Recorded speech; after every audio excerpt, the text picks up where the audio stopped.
The forest floor erupted in controlled violence. Dominic Thorne led his wolves through the rogue forward base with surgical precision. Each movement calculated, each strike lethal. Moonlight filtered through Douglas fir canopy as 23 allied warriors moved as one coordinated unit against 16 enemy combatants who'd made the fatal mistake of camping too close to Alliance territory. The rogues fought with desperation, but desperation couldn't match decades of tactical experience. Within 4 minutes, silence reclaimed the clearing. Dominic shifted back to human form, accepting the clothes his second tossed him. Steam rose from his skin in the cold Oregon night air. Around him, warriors secured the perimeter while others searched the bodies. Standard protocol identify the dead, collect intelligence report, back to command. This raid marked the 7th this month. Volkov's scouts were getting bolder, probing deeper into Alliance borders, testing defenses, measuring response times. The pattern troubled him. General Marcus Volkov commanded 12 rogue packs operating outside Alliance law wolves who rejected the treaty system that had brought 15 years of relative peace to the Pacific Northwest. Volkov's coalition survived through raiding and extortion, preying on smaller packs too weak to resist. But these recent incursions suggested something larger brewing. Scouts didn't probe this aggressively unless invasion plans were being drawn. Captain Jensen approached with a waterproof case retrieved from the enemy commander's pack. Blood streaked the military-grade container. Dominic snapped it open. Maps, encrypted communications, supply manifests, and one document that made his pulse spike, a hand-drawn schematic of the Silver Pine Pack territory, specifically the border town of Clearwater. Coordinates marked 3 locations in red. Notations in Volkov's distinctive handwriting covered the margins. But one phrase stood out, circled multiple times: the starbound. She's real. Confirm location. The forest seemed to contract around him. Dominic's grandmother had been starbound, one of the last marked wolves before the purge.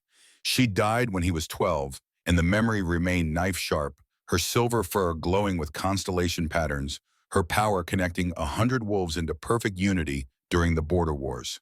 She'd saved his life that day, pulling him from collapsing ruins while simultaneously coordinating 3 separate defensive positions. The enemy had broken against their lines like waves on stone. He also remembered what came after. The madness that crept into her eyes over subsequent months. The way she'd started treating pack members like extensions of her will rather than individuals. How his father, then AlphaKing, had been forced to make an impossible choice when she tried to bond every wolf in their territory, erase their individual thoughts, create a hive mind under her absolute control. His father had ended her life with his own hands. Mercy and murder intertwined. The starbound purge that followed had been brutal and necessary. 3 marked wolves across the region had succumbed to the same corruption, drunk on power that grew beyond their capacity to contain. The coalition formed to stop them had hunted every remaining starbound to extinction, or so everyone believed. For 20 years, not one marked wolf had been reported. Until now. If Volkov's intelligence was accurate, if a starbound existed in Silver Pine territory, the implications cascaded into nightmare territory. Either she represented a tactical advantage that could shift the balance of power, or she was a weapon waiting to detonate and consume everything around her. Possibly both. Dominic gestured to Jensen. Get this to Colonel Blackwood immediately. Priority Alpha Protocol. I'm moving to Silver Pine within the hour. Jensen's eyes widened slightly at the designation, but he simply nodded and shifted, vanishing into the tree line, with the intelligence package secured in his jaws. The rest of the team began cleanup operations while Dominic studied the map again, memorizing coordinates, analyzing Volkov's notes. The rogue general was methodical, patient, willing to sacrifice resources for accurate intelligence. If he wanted this starbound badly enough to risk scouts this deep in Alliance territory, his plans extended far beyond simple raiding. The treaty system Dominic had spent 15 years building rested on a foundation of balanced power and mutual benefit. 8 allied packs maintained peace because none could dominate the others, and unity provided protection against external threats. But a starbound changed calculations completely. His grandmother had bonded 100 wolves. Theoretical limits from the old text suggested a sufficiently powerful marked wolf could coordinate thousands. An entire army moving with one mind. Whoever controlled that power controlled the future. So, Silver Pine Pack occupied prime territory along the Cascade Range, their lands spanning old-growth forest and mountain valleys rich with game. Colonel Richard Blackwood had led them for 30 years, maintaining alliance borders with the same meticulous discipline he demonstrated as Dominic's second-in-command during the Road Wars. The pack numbered 400 strong, mostly families who lived here for generations. Traditional, stable, loyal. Dominic's convoy arrived at dawn 6 vehicles, carrying his personal security detail and senior advisors. The pack house dominated Clearwater's central square, a 3-story lodge built from local timber that served as administrative center and community hub. Richard waited on the front steps, his gray-threaded hair and weathered features testament to decades of service. The two men clasped forearms in the old way, a greeting between warriors who'd bled together. The intelligence package I sent arrived. Dominic's voice carried no preamble. They'd known each other too long for diplomatic niceties. Richard's expression darkened. 4 hours ago, I've already doubled patrols and restricted non-essential movement near the marked coordinates. If she exists, Volkov's scouts haven't found her yet. But they're looking. Inside the command center, Richard had assembled his senior staff, his son Tyler, 3 pack captains, and the pack physician. Maps covered the table marked with patrol routes and reported sighting locations. Dominic studied the tactical display while Richard briefed the situation. We've had unusual activity near the north border for 6 weeks. Scouts that vanish before we can engage. Surveillance without obvious purpose. 2 of my best trackers found evidence of observation posts professionally concealed abandoned when discovered. Someone's been watching us. Tyler stepped forward, a younger version of his father with the same sharp tactical mind. I've been investigating the starbound angle. Interviewed pack members about wolves who avoid shifting in public, anyone displaying unusual behavior. Most leads went nowhere. But one name keeps appearing. He slid a personnel file across the table. Photograph clipped to the front showed a woman in her late 20s, dark hair pulled back, lean build that suggested physical work. Her eyes held an intensity that the camera captured even in a routine ID photo. Lyra Morgan, age 28, lives alone on the eastern edge of town. Works as a wilderness tracker, bringing in game for the pack. Her father was Colonel James Morgan, one of your officers during the Rogue Wars, sir. He died 5 years ago in a training accident. Dominic remembered James. Solid officer, dependable in crisis, the kind of man you wanted covering your flank. They'd served together for a decade before James requested transfer to Silver Pine for personal reasons. The transfer had been approved without question. Good officers earn such accommodations. Tyler continued. Morgan never shifts in public. Claims she prefers human form for tracking. But here's what's interesting. She's the best tracker in the pack. Bar none. Fine as game trails other wolves miss. Works alone exclusively. Returns with kills every time. Her success rate is statistically impossible for human form tracking. Dominic studied the photo. She doesn't look like she's hiding from danger. She looks like she's ready for it. The pack physician, an older woman named Sarah, spoke up. I've treated her for injuries over the years. Minor cuts, bruises from wilderness work.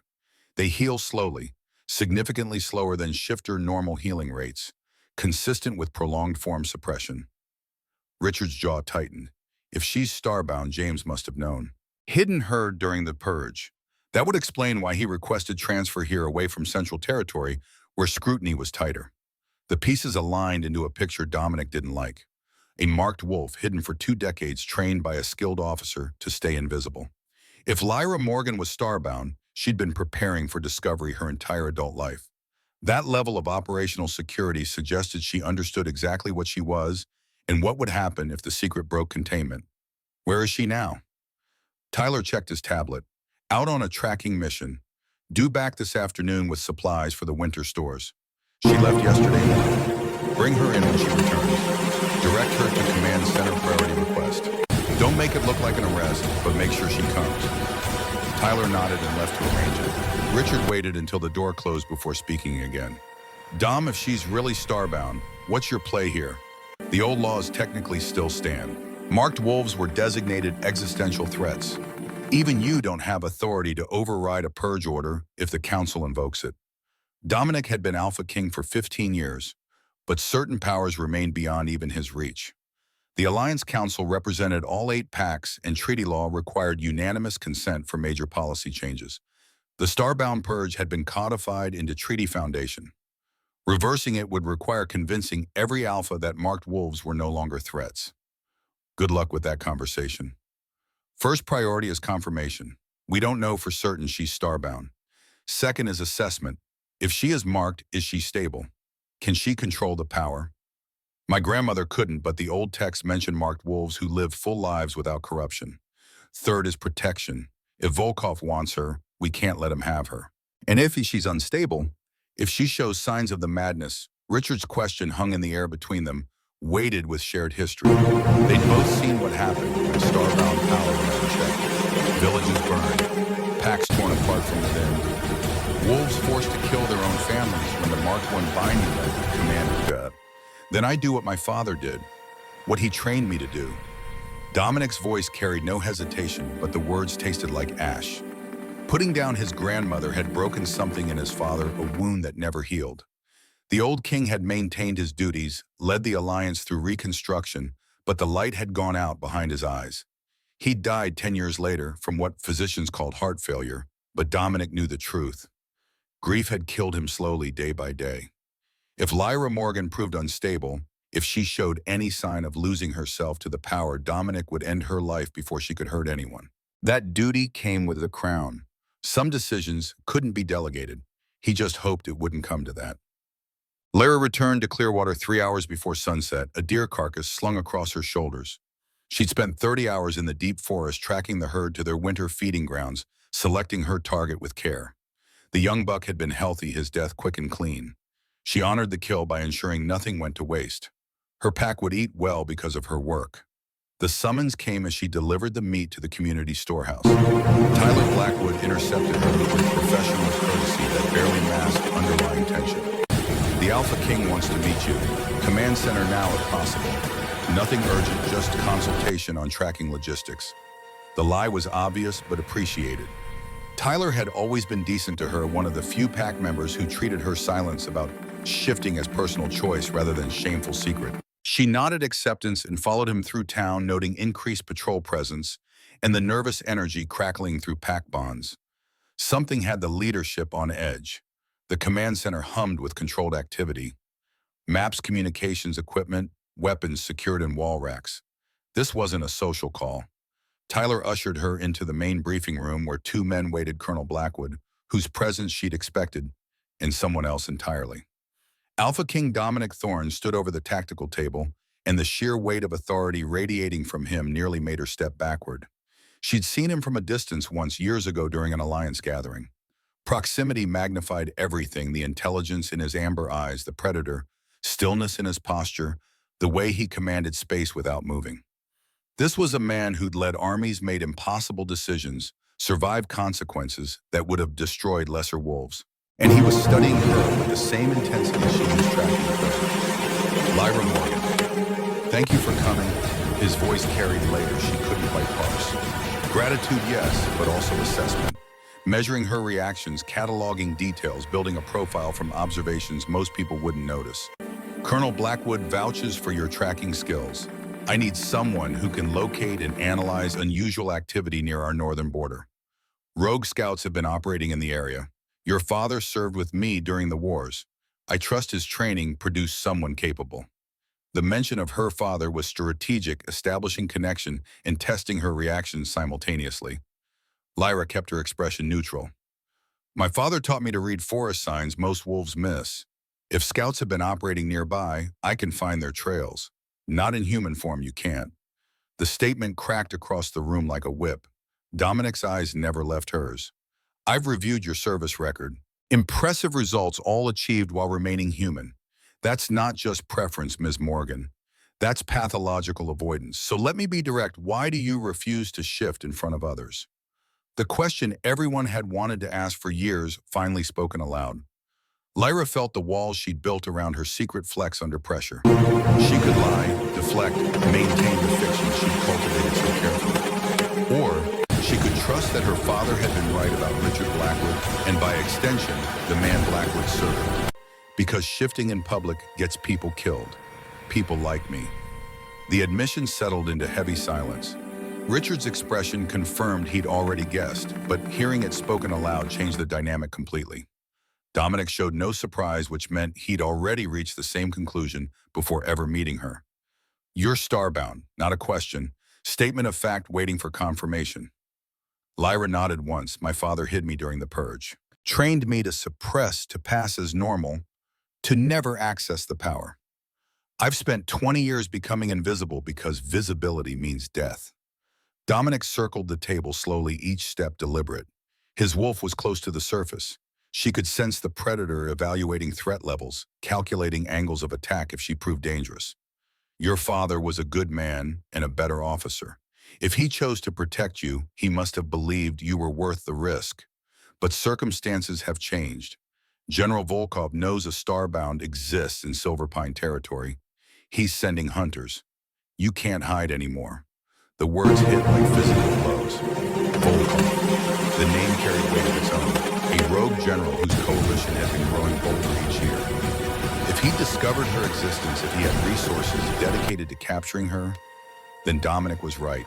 The hiding was over. What do you want from me? Proof. I need to see your wolf, assess your control, determine if you're threat or asset. Then we decide next steps. Lyra's throat tightened. I don't know if I can. The suppression has been so long. The power scares me more than the hunters do. Fear is rational. My grandmother was starbound. I watched her descend into madness. I also watched her save my life and 100 others before the corruption took her. The power itself isn't evil, Ms. Morgan. It's what we choose to do with it that matters. He moved closer, amber eyes locked on hers. I'm asking you to trust me with something terrifying. In return, I give you my word, if you're stable, if you can control the power, I will protect you from anyone who tries to hurt you for what you are. But if you show signs of losing yourself to it, if the madness starts, I will end you quickly and cleanly before you can hurt anyone. My father taught me how. Those are the terms. The brutal honesty cut deeper than any lie could have. This man would kill her without hesitation if necessary, and somehow that made his protection often more credible. He wasn't promising safety. He was promising judgment executed by someone who understood the stakes completely. Lyra made her decision. When do we start? The testing ground was 5 miles outside Clearwater, a natural clearing, surrounded by old-growth forest that muffled sound and provided privacy. Dominic had assembled a small team, Richard, Tyler, and 3 senior warriors who'd served during the original Starbound conflicts. They knew what to watch for, what warning signs preceded loss of control. Lyra stood in the clearing center while Dominic outlined the protocol. We start simple. Shift to wolf form. Maintain for 10 minutes, shift back. Let me see what we're working with. The terror was visceral. 20 years of suppression had built walls in her mind so strong that even thinking about shifting felt like approaching a cliff edge. But staying hidden meant certain death when Volkov's hunters arrived. At least this way she'd face danger with allies instead of alone. She closed her eyes and reached for the wolf that had been caged most of her life. The transformation hit with unexpected violence. Bones restructured, muscles realigned, senses exploded into hyper-awareness. When Lyra opened her eyes again, the world had crystallized into sharp focus. Every heartbeat in the clearing registered as distinct percussion. Individual scent signatures painted thermal maps in her mind. The forest whispered secrets through rustling leaves and distant animal movement. And her wolf was larger than she remembered. Not massive like an alpha male, but substantial, powerful, built for speed and endurance rather than brute force. Her fur caught the fading sunlight and someone inhaled sharply. The silver-gray coloring was unusual enough, but the markings along her spine and sides were unmistakable. Darker patterns that looked exactly like constellations, each point connected by faint lines visible only from certain angles. Ursa Major across her shoulders, Orion down her left flank, Cassiopeia curving along her spine. She'd been marked by something ancient and terrifying. Dominic circled her, slowly maintaining safe distance, studying every detail. When he spoke, his voice carried carefully controlled intensity. You've been suppressing this for 20 years, this wolf. Lyra tried to respond and remembered wolves couldn't form human words. She simply held his gaze, letting him see the confirmation in her eyes. She's magnificent. Tyler's voice held awe that bordered on reverence. The warriors murmured agreement. Only Richard stayed silent, his expression unreadable.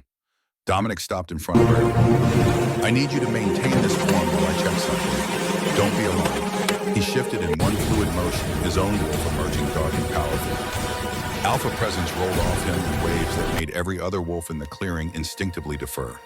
He approached Lyra, carefully circling once more, and then did something unexpected.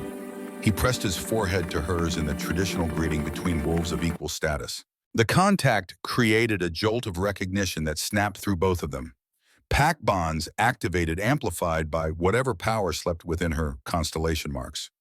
For a frozen moment, Lyra felt Dominic's surface thoughts and emotions, tactical assessment, layered over deeper curiosity, his grandmother's memory, creating resonance with what he saw in Lyra. Determination to protect, warring with responsibility to destroy if necessary. And underneath everything, a question: could this be different? Could a starbound exist without descending into madness? The connection severed when Dominic stepped back and shifted to human form again. His expression had shifted subtly, calculation giving way to something closer to hope. You felt that the bond Lyra shifted back, grateful when someone handed her clothes. I felt you, just for a second. Your thoughts touched mine. That's the starbound power. Connection.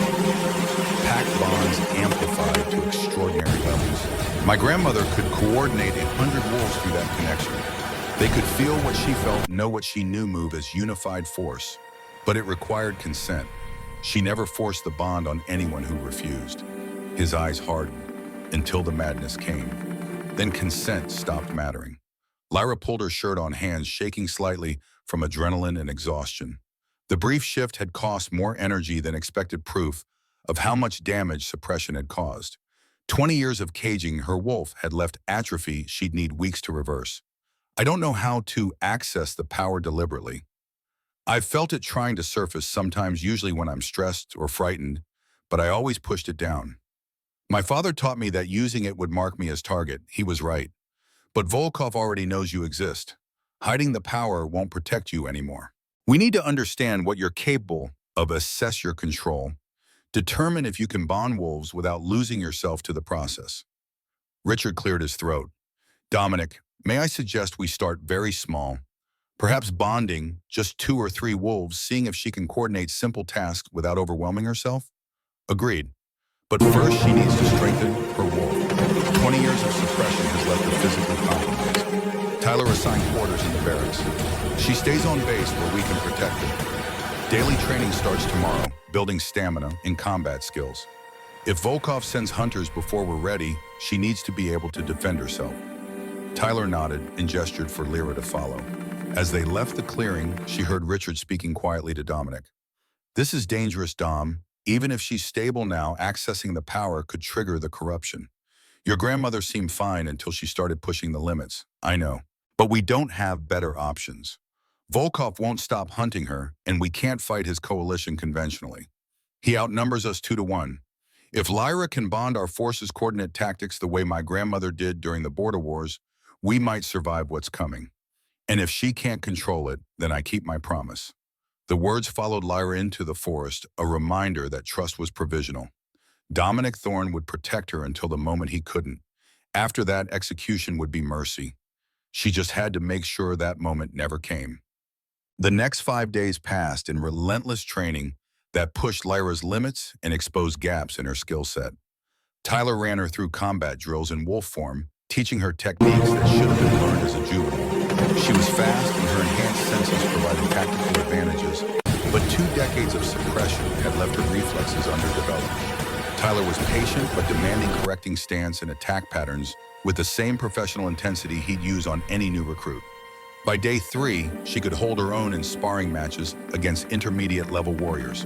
By day 5, she'd pinned Tyler twice and earned grudging respect from the senior fighters who observed training sessions. Dominic watched everything from the sidelines, cataloging her progress, occasionally offering strategic insights that revealed the tactical genius that had kept the alliance intact for 15 years. He fought like someone who'd studied war, as philosophies, seeing patterns where others saw chaos, identifying leverage points in complex systems. During breaks, he explained the political situation she'd walked into. Volkov commanded 12 rogue packs operating outside alliance law. His coalition survived through raiding, extortion, and absorbing smaller packs by force. Traditional pack structure valued honor and community, Volkov's rogues worshipped strength and survival. For years, the Alliance had contained him through superior coordination and defensive positions. But Volkov was patient. He'd been building strength, slowly testing borders, identifying weaknesses. Recent intelligence suggested major offensive was imminent, targeting multiple Alliance packs simultaneously to fracture unity. A Starbound changed those calculations completely. If Volkov captured Lyra, forced her to bond his warriors, he'd command an army that fought with supernatural coordination. No Alliance defense could stand against that. Victory would be inevitable. But if the Alliance controlled a Starbound, if Lyra could bond their forces voluntarily, the numerical disadvantage became irrelevant. Quality of coordination would trump quantity of warriors. Everything hinged on whether Lyra could access the power without losing herself to it. On the sixth evening, Dominic declared they'd waited long enough. Time to test the bond. They assembled in the training yard after sunset. Dominic, Richard, Tyler, and 3 veteran warriors. Small group controlled environment, clear safety protocols. If Lyra showed any signs of losing control, Dominic would sever the bond forcibly and, if necessary, permanently.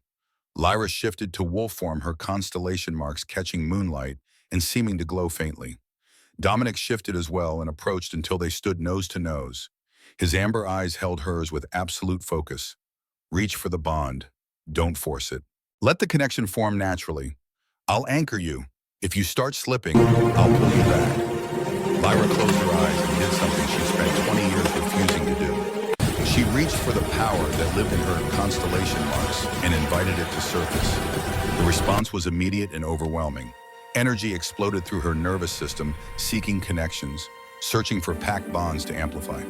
She felt every wolf in the training yard simultaneously: Dominic's controlled strength, Richard's steady determination, Tyler's curious anticipation, the veteran's cautious readiness. Their emotions painted vivid landscapes in her mind. Their heartbeats synchronized into rhythmic pattern. Their thoughts brushed against hers like whispered secrets, and the power wanted more. It pressed outwards, seeking additional connections, trying to expand the bond beyond the training yard. Lyra felt it reaching for pack members sleeping in the barracks. Civilians in town, anyone within range whose pack bonds could be commandeered and amplified. The hunger was intoxicating. She could feel the potential, hundreds of minds linked to hers, moving as extensions of her will, perfect coordination, enabling impossible achievements. This was what her father had feared. Not the power itself, but how seductive it felt. How right, how natural to reach out and connect and unify.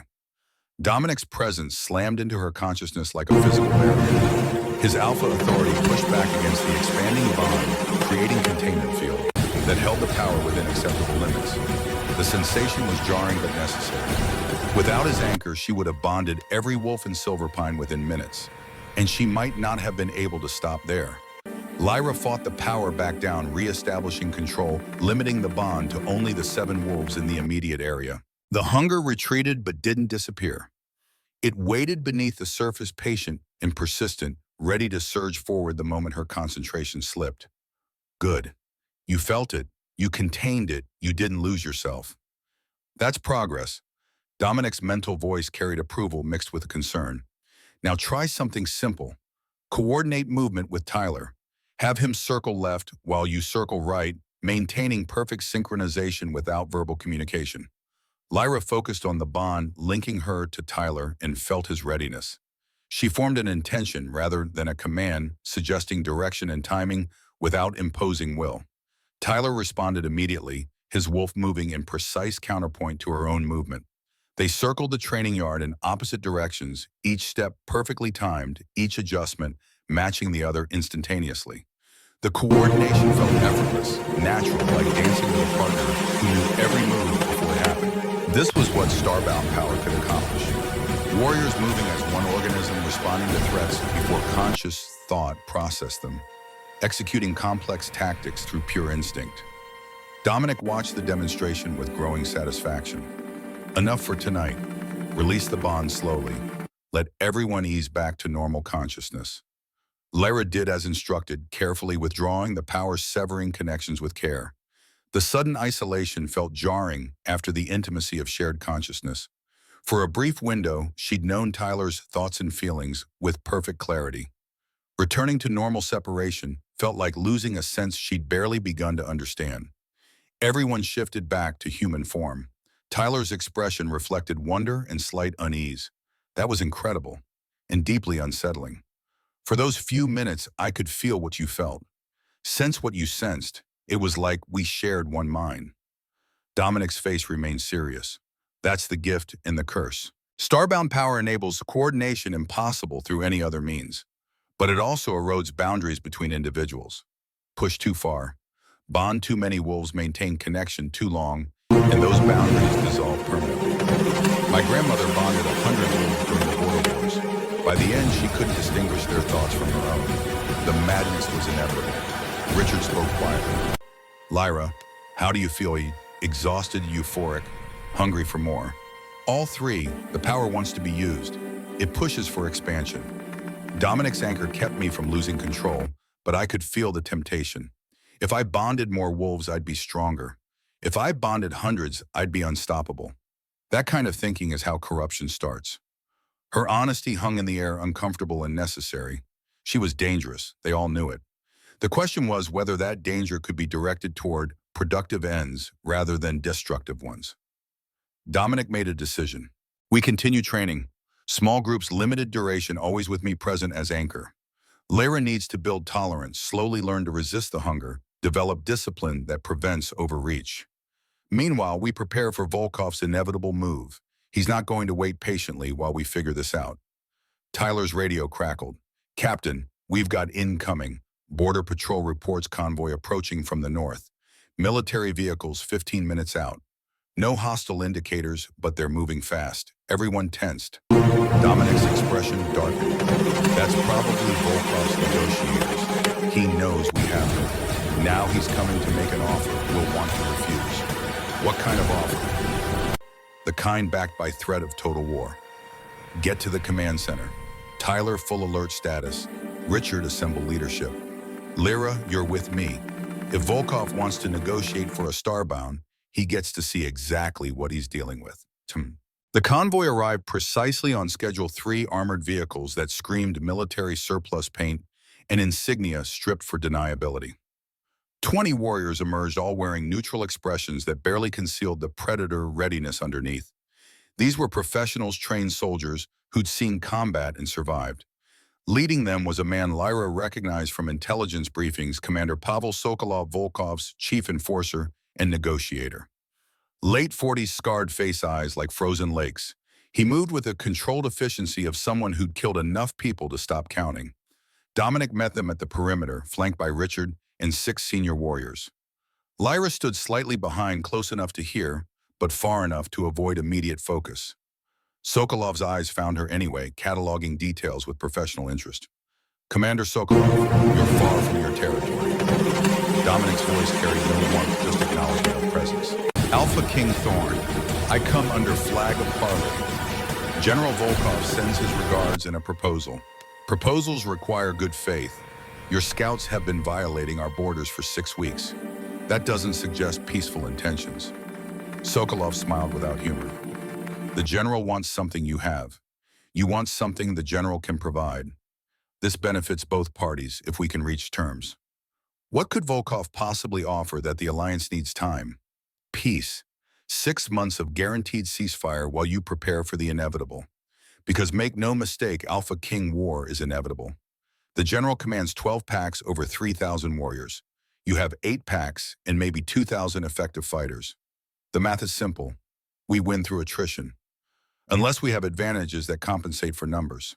Sokolov's gaze flickered to Lyra. Like a starbound, the general is aware of your acquisition. Congratulations on keeping her hidden so long. But hiding her further serves no purpose. The general proposes a trade, your marked wolf, for 6 months of peace. During that time, both sides fortify positions, gather strength, prepare for honorable conflict. When the truce expires, we settle matters through warfare conducted by agreed-upon rules. Dominic's expression could have frozen flame. You want me to hand over a young woman so Volkov can break her, weaponize her, and use her power to slaughter my people, in exchange for 6 months to watch him become unstoppable? Fascinating proposal. The answer is no. Consider carefully, AlphaKing. If you refuse, we start this war immediately. Tonight. The forces surrounding your territory will move within the hour. Silverpine burns first, then we move systematically through Alliance lands. You'll fight us eventually regardless. This way, fewer civilians die. Richard spoke up.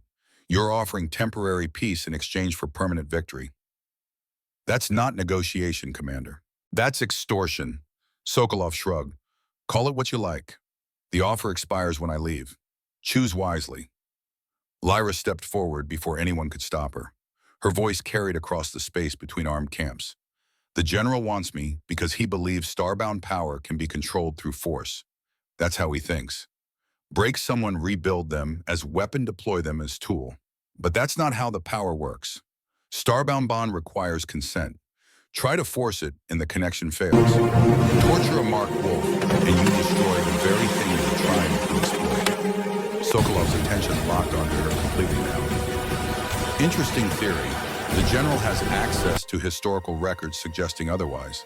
Starbound have been weaponized successfully throughout history by breaking them first, creating empty vessels that could be filled with someone else's will. Is that what Volkov plans to do with me if necessary? The casual admission sent ice through Lyra's veins, but she kept her voice steady. Then tell your general he's chasing a fantasy. I'd rather die than be used that way. And if he tries to take me by force, I'll make sure he never gets the chance. Bold words from someone who's been hiding for 20 years. I wasn't ready before. I am now. The challenge hung in the air, electric and dangerous. Sokolov studied her with renewed interest, recalculating assessments. Then he turned back to Dominic. The general will be disappointed. He was hoping you'd be reasonable. Reasonable would be accepting terms that guarantee my destruction. I'm many things, Commander, but I'm not suicidal. Tell Volkov if he wants war, he can have it. But he'll discover that numbers alone don't determine outcomes. Sokolov nodded once, accepting the refusal without argument. His orders had been to deliver the proposal and engage response. Both objectives accomplished. The parley ends then. My forces will withdraw. But understand that this courtesy was one-time offer.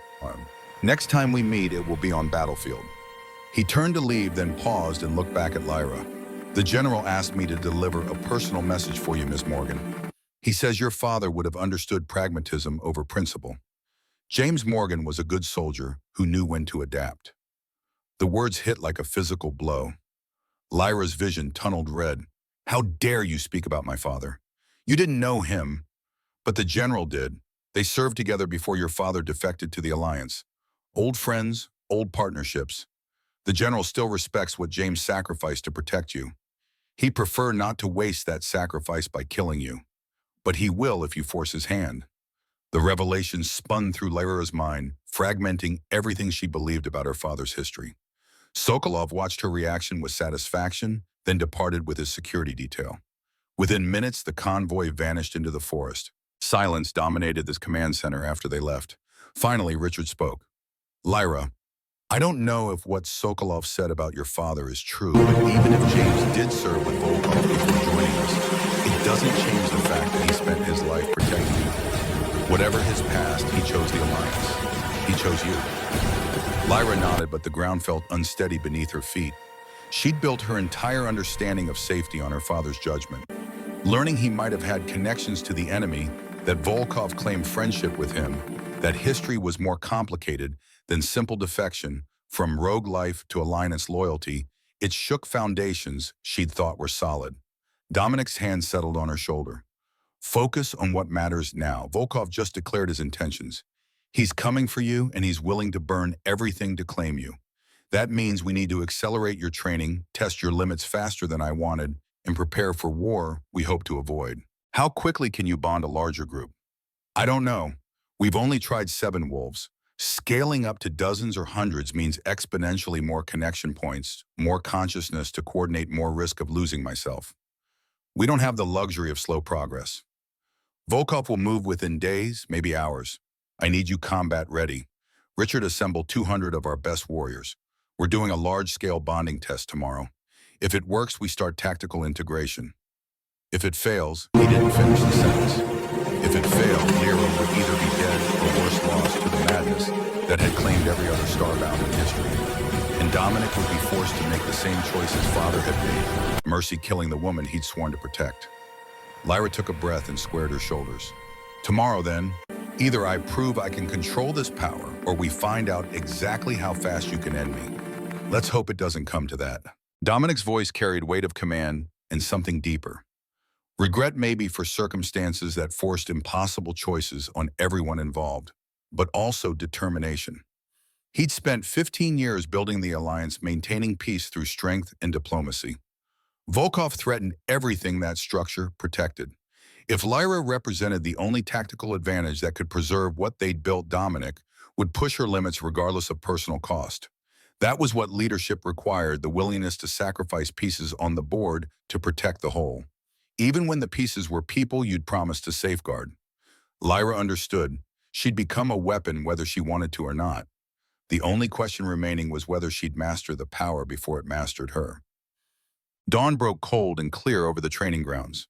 200 warriors assembled in formation, veterans mixed with younger fighters, all volunteers who understood the risks. They'd been briefed on starbound capabilities and the potential consequences of bonding. Each had been given the option to refuse without prejudice. Not one step back. Lyra stood at the formation center, Dominic beside her in wolf form, his presence the anchor that would keep her grounded. Richard commanded the perimeter security, ensuring no outside interference during the test. Tyler had positioned medical teams on standby in case things went catastrophically wrong. The plan was simple in theory, terrifying in execution. Lyra would bond all 200 warriors simultaneously, hold the connection for 5 minutes, and coordinate a basic tactical maneuver.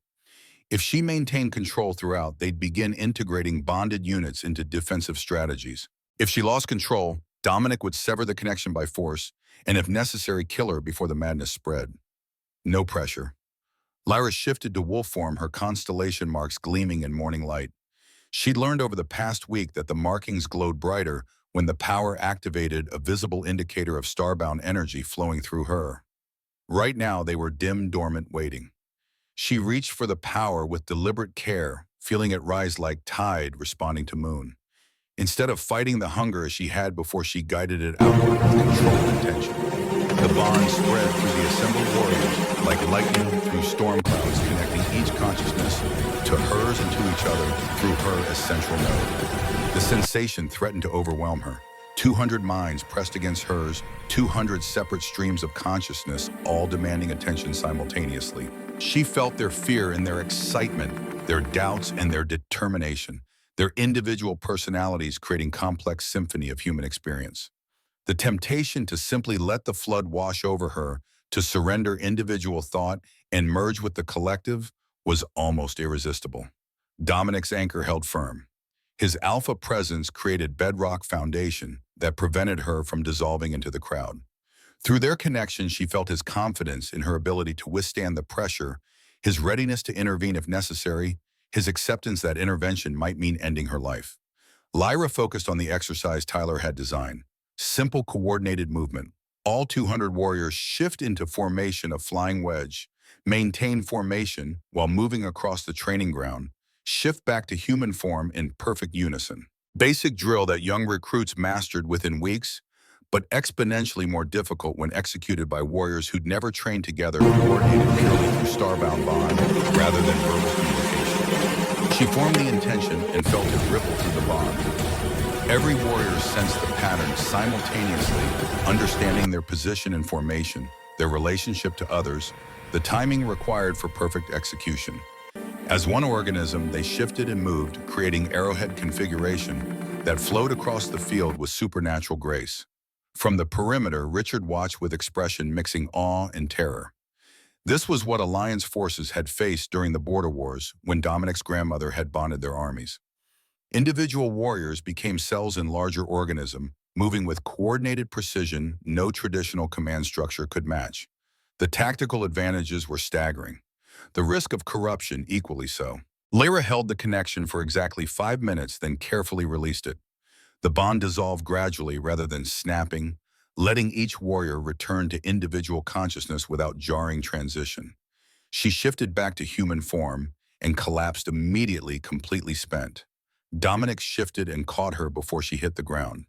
Around them, 200 warriors stood in stunned silence, processing what they'd just experienced.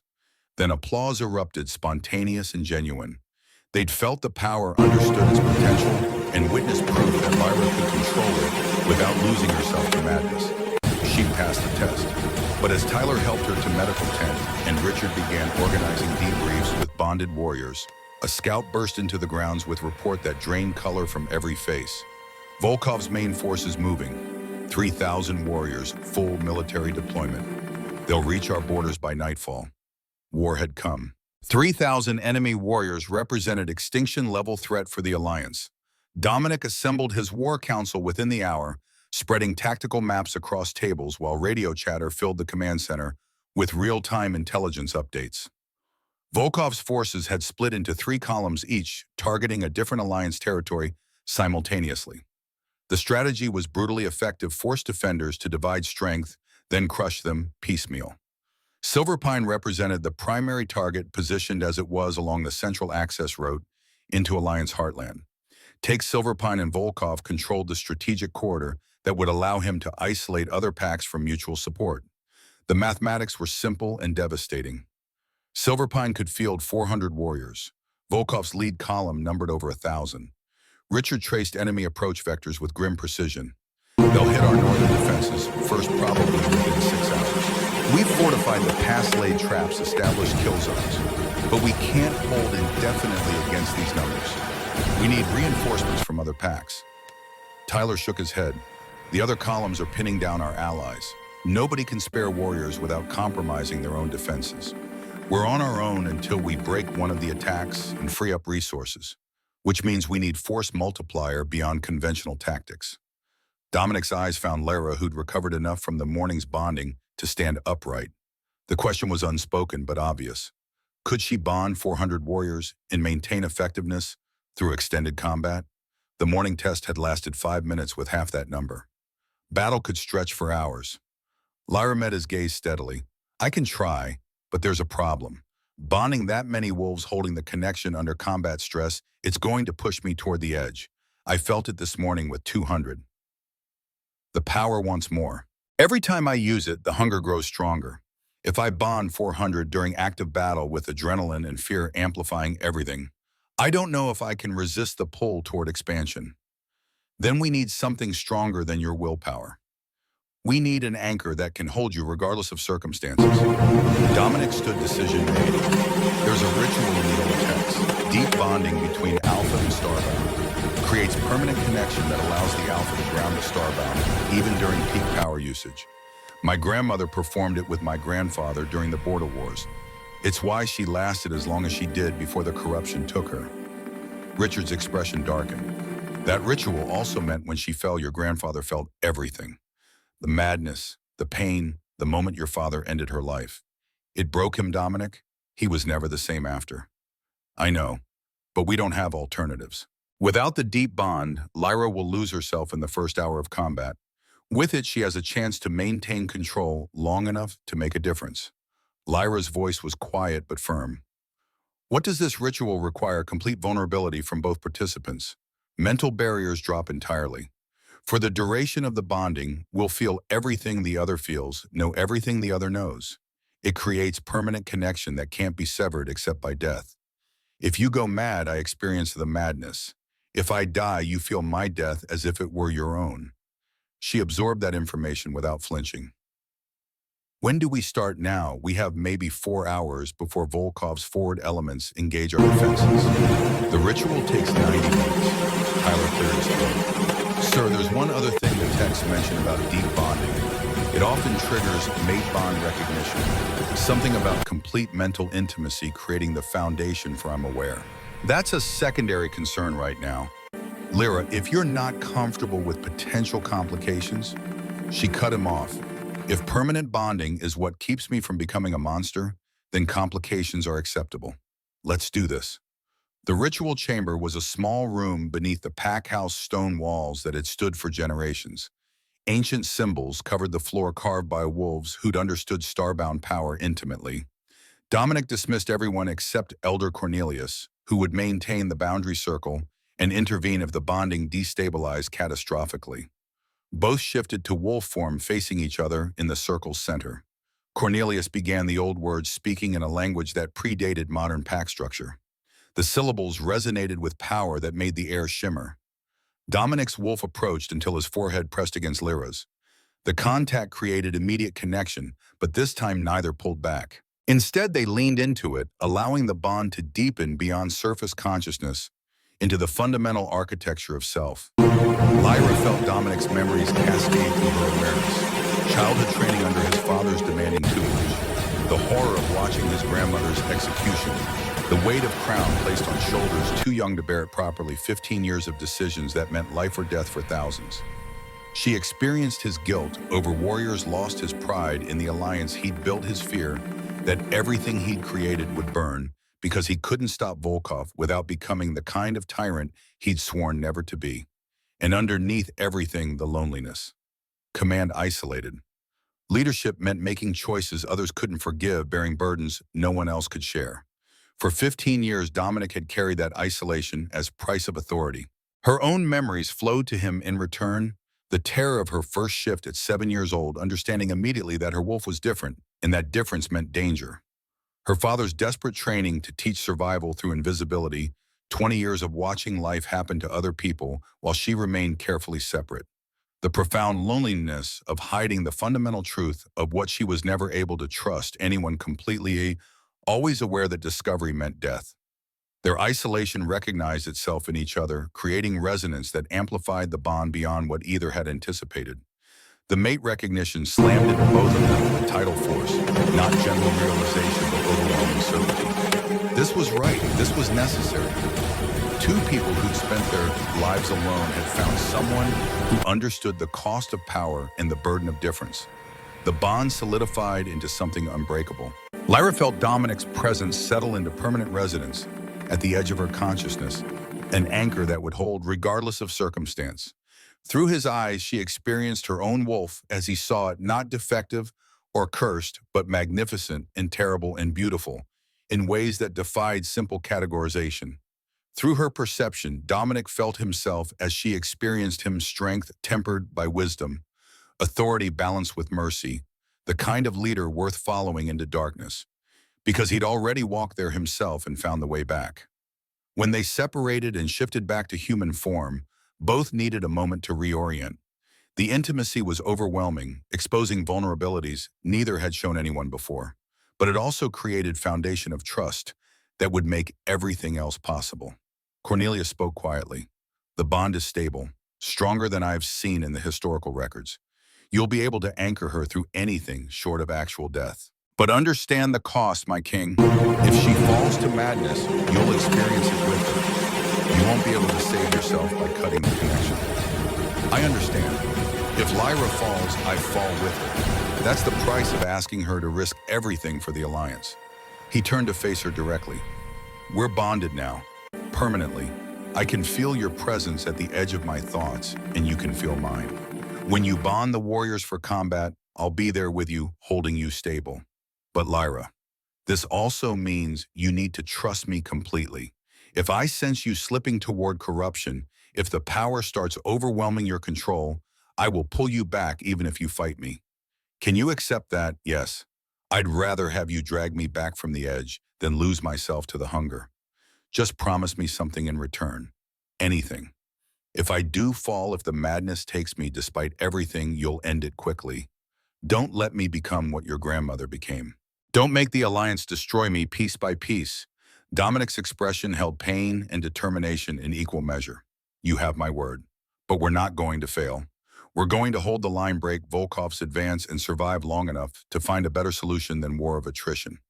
His confidence should have felt like empty reassurance, but the deep bond let her feel the genuine conviction behind his words. He believed they could win. More importantly, he believed in her capacity to control power that had destroyed everyone else who tried. That faith was more valuable than any tactical advantage.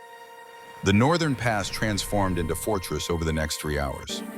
Engineers had used every trick learned from centuries of mountain warfare, rock slides triggered by tripwires, concealed pit traps, elevated positions for archers, choke points that would compress Volkov's numerical advantage into killing zones. If this had been conventional conflict, Silverpine's defenses might have held for days. But Volkov didn't fight conventionally. Intelligence reports filtering in from forward scouts painted increasingly grim picture. Enemy forces included siege equipment, combat engineers, and coordination suggesting professional military planning rather than simple pack warfare. Someone with serious tactical training was advising Volkov, teaching rogue wolves to fight like an army rather than a mob. Richard positioned his 400 warriors according to defensive doctrine, mobile reserves ready to reinforce weak points, command posts with clear sight lines, medical stations prepared for casualties. Everything by the book, everything professional, everything inadequate against the force bearing down.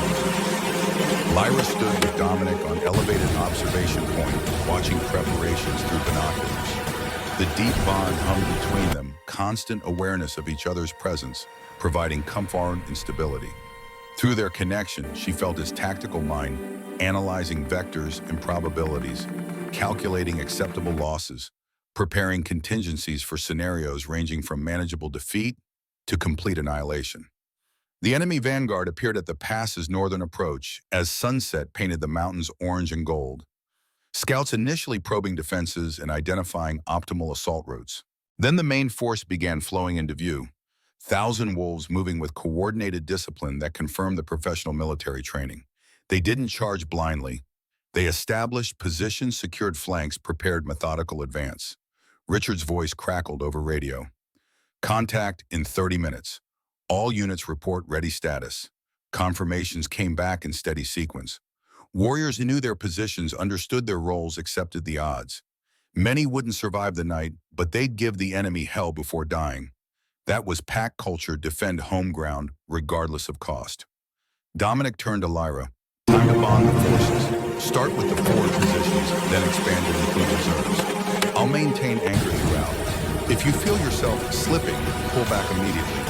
Better to break the bond and regroup than push too hard and lose control. She nodded and shifted to wolf form, her constellation marks beginning to glow as she reached for the power. It rose eagerly, hungry for connection, sensing the proximity of so many potential bonds. She guided it outward with deliberate care, touching the consciousness of warriors in forward defensive positions first.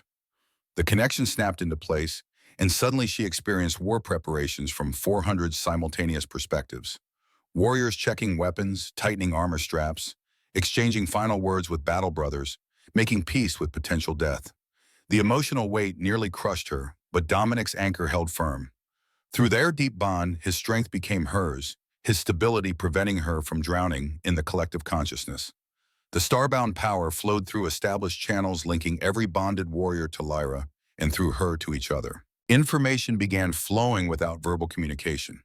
Enemy positions updated in real-time, tactical adjustments suggested and implemented instantaneously, resource allocation optimized through shared awareness. This was what starbound coordination looked like at scale. Not mind control or forced obedience, but enhanced connection that allowed 400 individuals to fight with the precision of single organism while maintaining their essential autonomy. Tyler's voice cut through the tactical network shared through bond rather than radio. Enemy advancing. First wave estimated at 300 warriors. They're testing our defenses before committing main force. Understood.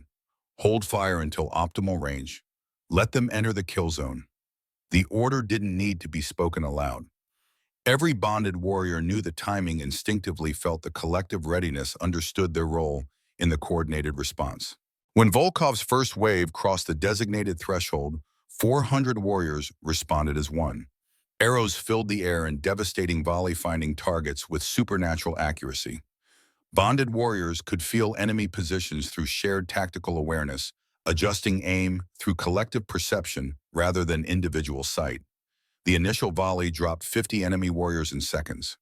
Volkov's forces scattered and charged, abandoning probing tactics for direct assault. They hit Silverpine's forward positions with brutal force, expecting to overwhelm through sheer numbers. Instead, they encountered defense that anticipated every move, countered every tactic, responded to threats before they fully developed. Bonded warriors fought with coordination that seemed impossible, covering each other's flanks, without communication, rotating positions to prevent exhaustion, concentrating force, at weak points in enemy lines while maintaining overall cohesion. It was beautiful and terrible, the kind of tactical perfection that turned warfare into art.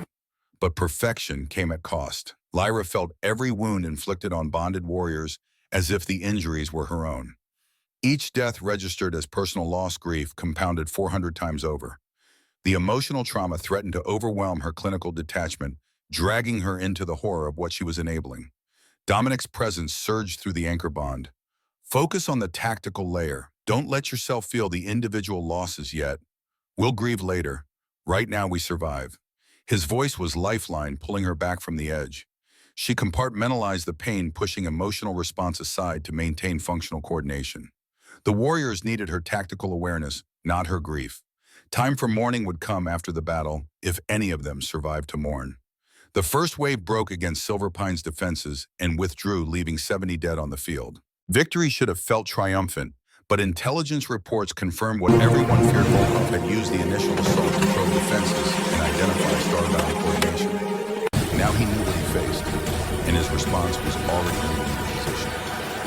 A runner reached command post with captured enemy radios still transmitting orders from Volkov's field headquarters. Dominic listened to the broadcast with expression growing darker by the second. Bring forward the special asset. If they have a starbound, we deploy ours. The words confirmed nightmare scenario. Volkov possessed a starbound of his own, enslaved and weaponized. Intelligence had suggested the possibility, but confirmation changed everything. One bonded army could defeat superior numbers through coordination. Two bonded armies negated that advantage, turning conflict back into war of attrition that Silver Pine couldn't win. Richard absorbed the news with visible effort to maintain composure. How long before we can get reinforcements from allied packs? Earliest estimates say 8 hours.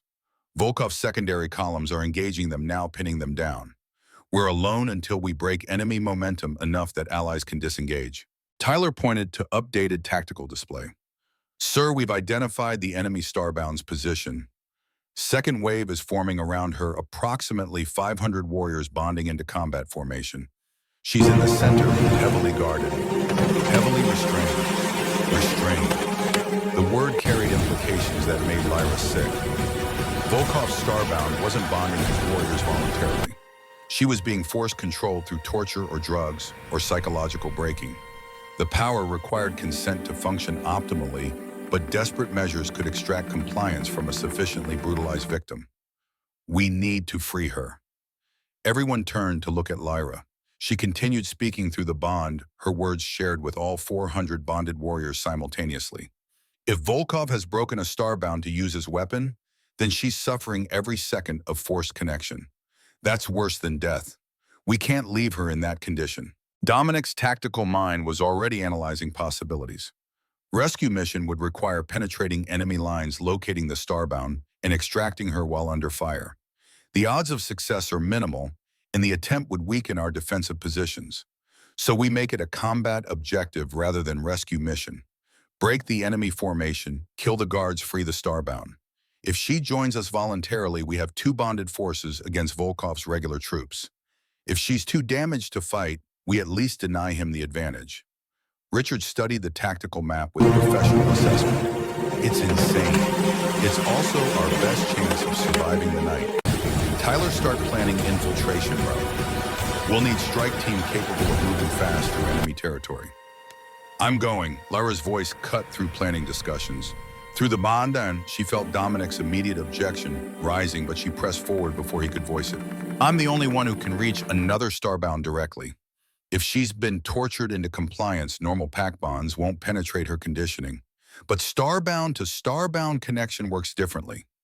I might be able to break through. The logic was sound, even if the risk was astronomical. Dominic's conflict played out visibly across his features, tactical necessity warring with protective instinct amplified by mate bond. Finally, he nodded. Small strike team, Lyra, Tyler, and 6 elite warriors. Move during the next enemy assault, use the chaos as cover. Richard maintains defensive coordination here. I'm going with the strike team. Absolutely not. You're the anchor. If you get killed during the infiltration, I lose stability and potentially go mad in the middle of bonded army. You stay here and keep me grounded while I do this. The role reversal was jarring, Lyra giving orders to the Alpha King, pointing out tactical reality he couldn't argue against. Through their deep bond, she felt his hatred of being sidelined, his instinct to personally lead dangerous missions, his understanding that she was absolutely right. His value was as anchor, not as assault warrior. Fine, but Tyler is in command of the strike team. You follow his tactical lead, and if he orders retreat, you retreat immediately. Understood. Understood. The second wave hit at midnight, and this time Volkov committed his bonded force. The difference was immediately apparent. Enemy warriors moved with coordinated precision, matching Silverpine's defenders' tactics, flowing through shared consciousness rather than verbal orders. What should have been chaotic assault became choreographed offensive that identified and exploited every weakness in defensive positions. Casualties mounted on both sides as bonded armies clashed. Lyra felt each Silverpine loss as a personal wound while simultaneously coordinating defensive responses across multiple fronts. The cognitive load was enormous. Her consciousness stretched across 400 simultaneous perspectives while maintaining individual identity. Only Dominic's anchor kept her from fragmenting under the strain. Through the chaos, Tyler's strike team moved. 8 wolves in total, slipping through contested zones during tactical feints that drew enemy attention elsewhere. They traveled light and fast using bonded coordination to avoid enemy patrols and navigate toward the center of Volkov's formation, where his starbound was positioned. Lyra experienced Tyler's perspective through the bond while simultaneously maintaining defensive coordination back at Silverpine's lines. The divided focus created a disorienting sensation of being in 2 places at once, fighting 2 separate battles through different bodies. But necessity made it possible, and Dominic's steady presence kept her grounded enough to function. The strike team reached a target position after 40 minutes of movement through hostile territory. Enemy guards surrounded a makeshift command post where a small silver wolf stood chained to a stake, driven deep into rocky ground. Even from distance, Lyra could see the wrongness, dull eyes, mechanical movements, the broken posture of someone whose spirit had been systematically destroyed. Volkov's enslaved starbound was bonding his warriors through sheer trained obedience, the power flowing through her like electricity through damaged conduit. It was functional but grotesque, natural gift perverted into weapon through sustained cruelty. Recognition hit Lyra like physical impact. She knew this wolf. The proportions, the silver coloring, the constellation marks barely visible under accumulated scars. This was her cousin Natasha Blackwood, Richard's niece, who disappeared 15 years ago during the starbound purge. Everyone had assumed she died. The truth was so much worse. Through their deep bond, Dominic felt Lyra's recognition and grief. His own shock resonated back to her, Richard's family captured as a child, broken and weaponized. The revelation added personal dimension to tactical situation, transforming mission from strategic necessity into moral imperative. Tyler signaled the assault. Strike team hit the command post from 3 directions, simultaneously overwhelming guards through coordinated precision. Within 90 seconds, they'd secured the perimeter and reached the chained starbound. Lyra shifted to human form and approached slowly. Natasha remained in wolf form, eyes tracking movement with empty precision. Recognition flickered across canine features, but the conditioning held. She'd been trained to see rescue attempts as threats requiring defensive response. Natasha, it's Lyra, Richard's daughter, your cousin. We're family. No response except slight tensing of muscles.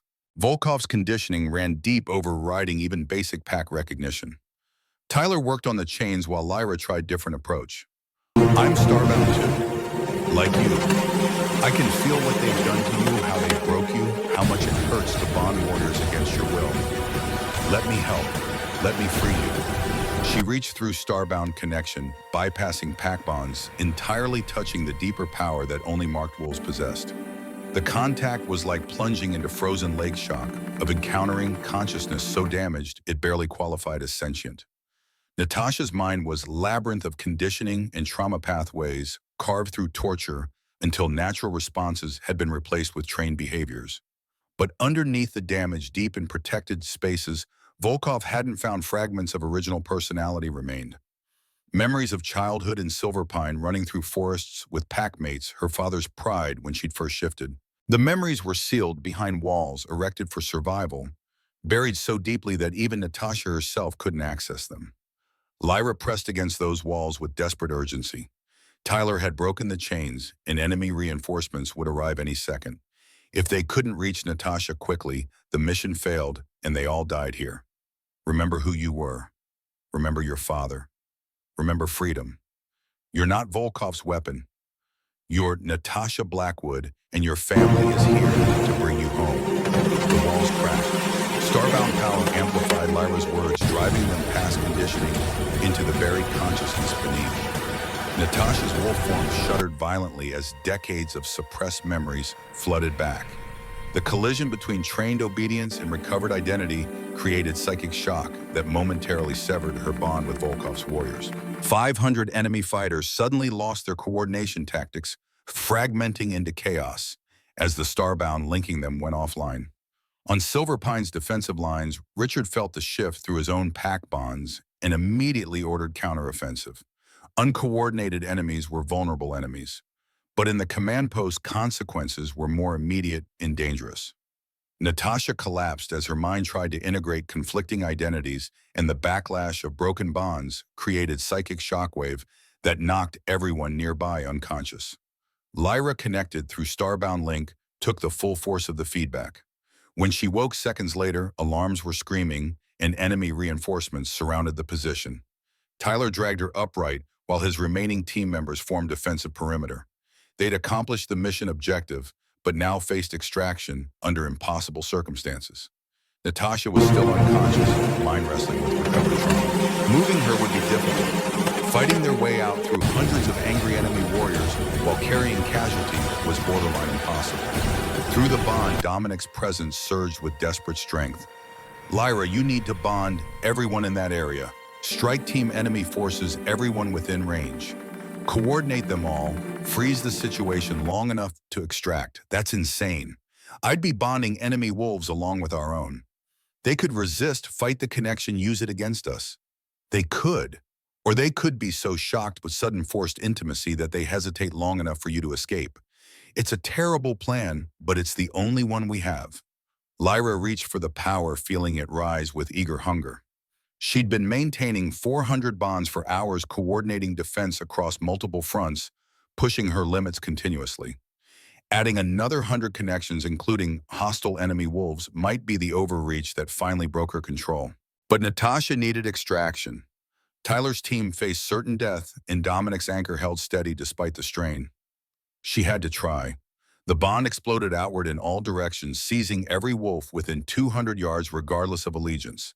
Enemy warriors found themselves suddenly connected to Silver Pine fighters through involuntary pack links, experiencing their opponent's thoughts and emotions with uncomfortable intimacy. The cognitive dissonance was profound. How could you kill someone whose fear and determination you felt as if they were your own? Most enemy wolves simply froze, overwhelmed by sensory overload. Others tried to fight the connection and found themselves wrestling with their own confused impulses. A few simply collapsed under psychological strain of forced bonding. Tyler didn't waste the opportunity. Move extract, now while they're disoriented. The strike team ran, carrying Natasha's unconscious form between them. Enemy forces tried to pursue, but the lingering effects of forced bonding created coordination problems that slowed their response. By the time Volkov's commanders restored order, the strike team had vanished into darkness. Lyra maintained the chaotic mass bond until they had established distance, then released it all at once. The feedback nearly killed her psychic equivalent of touching high-voltage wire. She collapsed mid-stride consciousness, fragmenting the hunger threatening to consume everything. Dominic's anchor caught her before she fell completely. His presence flooded through their deep bond, pulling her back from the edge, rebuilding her sense of self from scattered pieces. She clawed back to awareness, finding herself being carried by Tyler, while the team navigated back towards Silver Pine's lines. Behind them, Volkov's force regrouped, but without starbound coordination, they'd reverted to conventional tactics. Richard's counter-offensive, still supported by Lyra's bonded warriors, drove deep into enemy positions and shattered their cohesion. What should have been Silver Pine's destruction became Volkov's costly defeat. By dawn, enemy forces were in full retreat, leaving 300 dead on the field. Silver Pine had lost 80 warriors, grievous casualties, but survivable. Most importantly, they'd broken Volkov's momentum and proved that bonded coordination could overcome superior numbers. and they'd rescued Natasha. The Packhouse medical wing worked overtime treating casualties. Lyra woke in recovery room with Dominic sitting beside the bed, his presence through their bond providing constant reassurance. Her body felt like it had been beaten with hammers, every nerve ending, screaming protest at the abuse she'd inflicted through overextended power usage. How long was I out? 6 hours. You pushed well past safe limits. The bonding of enemy forces simultaneously with our own warriors could have killed you. Probably should have. His voice carried relief and anger in equal measure, protective instinct warring with acceptance that she'd done what was necessary. Through their bond, she felt the hours he'd spent maintaining anchor, while her consciousness teetered on the edge of dissolution, holding her together through sheer force of will. Did we win? We survived. Volkov's main force retreated at dawn. His secondary columns broke off their attacks on allied packs once word spread about what happened here. You've bought us time, maybe weeks or months before he regroups for another attempt. And Natasha alive, unconscious still, but stable. The pack physicians are working with what's left of her mind, trying to help her process the recovered memories without fragmenting completely. 15 years of torture and conditioning can't be undone overnight. Richard sat in chair on the room's opposite side, his weathered face showing the weight of discovery. His niece alive but destroyed, weaponized against her own people. The guilt was visible, even without pack bonds, to read emotion. Lyra, thank you for bringing her home. Whatever happens, wherever her recovery leads, at least she's free from Volkov's control. That matters. His voice fractured slightly on the final words. This was a man who'd spent 15 years believing his niece was dead, grieving her loss, and now faced the complicated reality of her survival. Relief and horror intertwined, impossible to separate. Over the following days, Natasha's recovery grew slower than hoped. She cycled between lucidity and catatonia, her mind struggling to reconcile the person she'd been with the weapon she'd become. During lucid periods, she spoke about her capture and conditioning with clinical detachment that was more disturbing than emotional breakdown would have been. Volkov had taken her at 13 during the height of the purge. He'd recognized immediately what she was and seen opportunity rather than threat. The breaking process had been systematic, isolation, torture, psychological manipulation until her sense of self was sufficiently eroded to accept new programming. By 15, she'd bonded her first warriors under duress. By 20, she could coordinate 500 wolves while remaining functionally obedient. She'd been his favorite weapon for a decade, deployed whenever he needed overwhelming tactical advantage, then returned to confinement between operations. The constellation marks that should have symbolized blessing had become signs of her enslavement. Lyra visited daily, working with Natasha through Starbound connection to rebuild damaged psyche. It was delicate work, reinforcing recovered memories while avoiding triggers that sent her spiraling into trained behavioral patterns. Progress measured in small victories, moments of genuine emotion, breaking through the conditioning, voluntary decisions made without waiting for permission, the slow reconstruction of autonomous identity. During one session, Natasha managed sustained conversation beyond simple responses. Through the Starbound link, Lyra felt the effort it cost her cousin to maintain independent thought. You're the only other marked wolf I've met who wasn't insane or enslaved. How did you avoid my fate? My father hid me. Taught me to suppress the power completely rather than risk using it and being discovered. Natasha's expression showed bitter understanding. So we both survived through denial. You buried your power, I buried myself. Neither of us learned to actually be starbound. Until now. We're learning together. And maybe between us, we can figure out what we're supposed to be. The conversation was interrupted by urgent summons to Command Center. Tyler met them with grim news. Scout reports indicate Volkov is consolidating his remaining forces at his stronghold in the northern mountains. Estimates suggest he's pulling back everyone, abandoning forward positions, gathering his full strength in one location. Dominic studied tactical displays with the focus that had kept the alliance intact for 15 years. He's preparing for siege warfare, turning his stronghold into fortress and daring us to attack. If we commit to assault, we take massive casualties, even with bonded coordination. If we don't, he rebuilds strength behind fortifications and comes back stronger next year. Richard pointed to intelligence summary. There's more. Our sources indicate he's looking for additional starbound, putting resources into locating any marked wolves that survived the purge. If he finds another and manages to break them, he replaces Natasha as his bonding weapon. The implications settled over the room like physical weight. Volkov wouldn't stop. He understood now that starbound power was decisive advantage in modern pack warfare. He'd dedicate resources to acquiring or creating that advantage regardless of cost. Natasha spoke into the heavy silence, her voice carrying hard-earned authority. You need to end him. Permanently. As long as Volkov lives, he'll hunt marked wolves.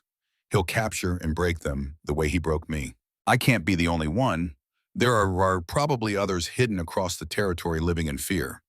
They deserve better than becoming weapons. She was right. The problem wasn't just Volkov's current threat to Alliance security. It was the precedent he'd established. Starbound could be enslaved if you were willing to be monstrous enough in your methods. That knowledge couldn't be allowed to spread. Dominic made his decision. We assault the stronghold, full Alliance deployment, every pack contributing warriors. We end this before Volkov has time to recover or find another marked wolf to torture. Tyler, start planning the operation. I want assault options within 24 hours. Sir, there's another complication. Tyler pulled up new intelligence report. Elder Cornelius has been sending communications to someone outside Alliance territory. Encrypted, but our signals people cracked the cipher. He's been feeding information to Volkov about our defensive positions, bonded unit tactics, and Lyra's training progress. The betrayal hit like physical blow. Cornelius had been Dominic's advisor for years present during the deep bonding ritual privy to Alliance's most sensitive strategic planning. If he'd been compromised, the damage was incalculable. Where is he now? Tyler's expression was grim. Gone. Disappeared sometime during the battle. Left behind partial records of his communications with Volkov. From what we can piece together, he believed Starbound represented existential threat to pack culture. Thought he was preventing another purge by helping Volkov capture and control marked wolves before they could threaten established order. Ideology. The most dangerous motivation because it rendered the traitor immune to appeals based on loyalty or honor. Cornelius genuinely believed he was protecting pack society by ensuring Starbound couldn't rise to power naturally. Better they be controlled as weapons than allowed to exist autonomously. Dominic's voice was cold as Winterstone. Put out alert to all Alliance packs. Cornelius is wanted for treason. If captured, he faces trial by military tribunal. If he resists, lethal force is authorized. The command went out immediately, but everyone in the room understood the real problem. Cornelius knew too much. He could provide Volkov with detailed intelligence about Alliance capabilities, strategic planning, even the deep bonding between Dominic and Lyra. That information made him more valuable than any conventional spy. The assault planning took on new urgency. They'd lost the element of surprise, but they still had advantages: two stable Starbound, working together coordination that exceeded anything Volkov could field, and motivation born of protecting home territory rather than conquering it. Natasha insisted on participating despite her psychological fragility. I've bonded his warriors before. I know their patterns, their tendencies, how they respond under pressure. You need that intelligence if you want to win. Lyra felt echoes of her cousin's determination through Starbound connection. Natasha saw combat as opportunity for justice, chance to use the skills Volkov had forced on her to destroy him. It was reckless and dangerous and completely understandable. Dominic agreed with conditions. You're not combat personnel. You're strategic advisor who happens to have Starbound capabilities. If we need bonding support, you provide it under controlled circumstances. But you don't engage enemy directly. Your trauma makes you liability in direct combat. Natasha accepted the terms without argument, though Lyra felt her cousin's frustration through their connection. 15 years of being controlled had left Natasha hypersensitive to limitations, even reasonable ones, imposed for her own protection. The Alliance assembled its strength over the following week. 8 packs contributed warriors until 1,500 fighters gathered at staging grounds near Volkov's stronghold. This represented nearly every able-bodied wolf in Alliance territory. If the assault failed, the defensive packs that had maintained regional peace for 2 decades would collapse completely.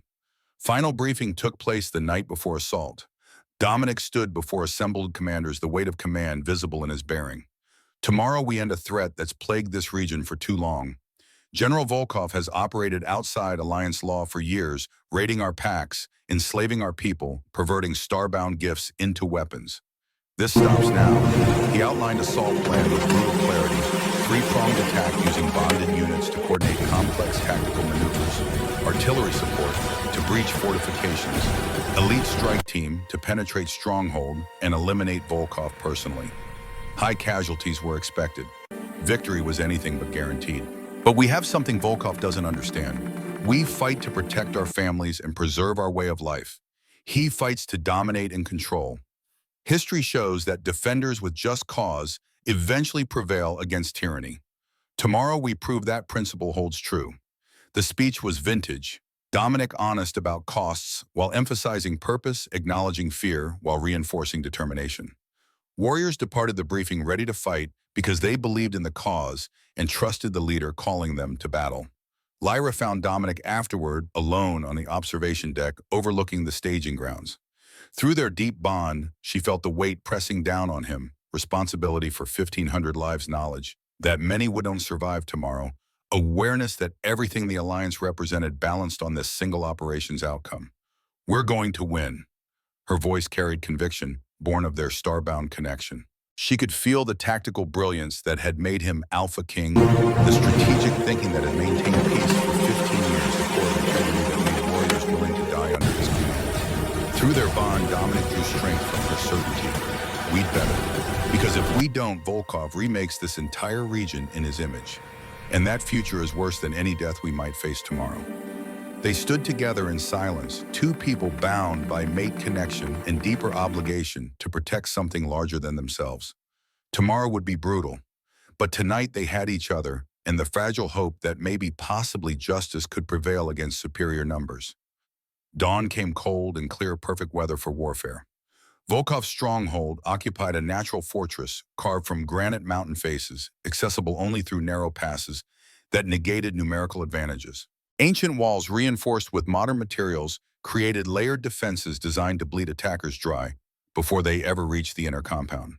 Intelligence estimated 2,000 warriors inside dug in and prepared for siege warfare. Dominic's 1,500 Alliance fighters approached in 3 columns, each led by bonded coordination units. Lyra maintained primary tactical network linking 500 wolves in the center column, while Natasha handled secondary network coordinating the eastern flank. The Western approach operated without starbound support, relying on traditional command structure and proven tactics. The plan was aggressive, bordering on reckless, simultaneous assault on all 3 access points to divide Volkov's defenders, followed by elite strike team penetrating through the chaos to eliminate enemy leadership. Kill Volkov and his coalition would fracture along the fault lines that had always existed between rogue packs united only by his iron authority. Simple in concept, brutal in execution. Artillery opened the engagement at dawn, heavy weapons positioned on overlooking ridges, pounding fortifications with precision fire. The bombardment wasn't meant to breach walls, merely to suppress defensive positions and create tactical confusion. Undercovering fire assault teams advanced through the killing zones Volkov had prepared. The first defensive line hit them like a wall of fangs and fury. Enemy warriors fought from prepared positions with overlapping fields of fire, turning the approaches into meat grinders. Alliance forces pushed forward through discipline and bonded coordination, each warrior knowing instinctively where support was needed, where gaps could be exploited, where sacrifice would serve tactical purpose. Lyra experienced the battle through 500 simultaneous perspectives, her consciousness stretched across a network of minds, all focused on survival and victory. The sensory overload would have destroyed her weeks ago, but constant training had built tolerance. Dominic's anchor held steady through their deep bond, his presence the bedrock foundation that prevented her from dissolving into the collective consciousness.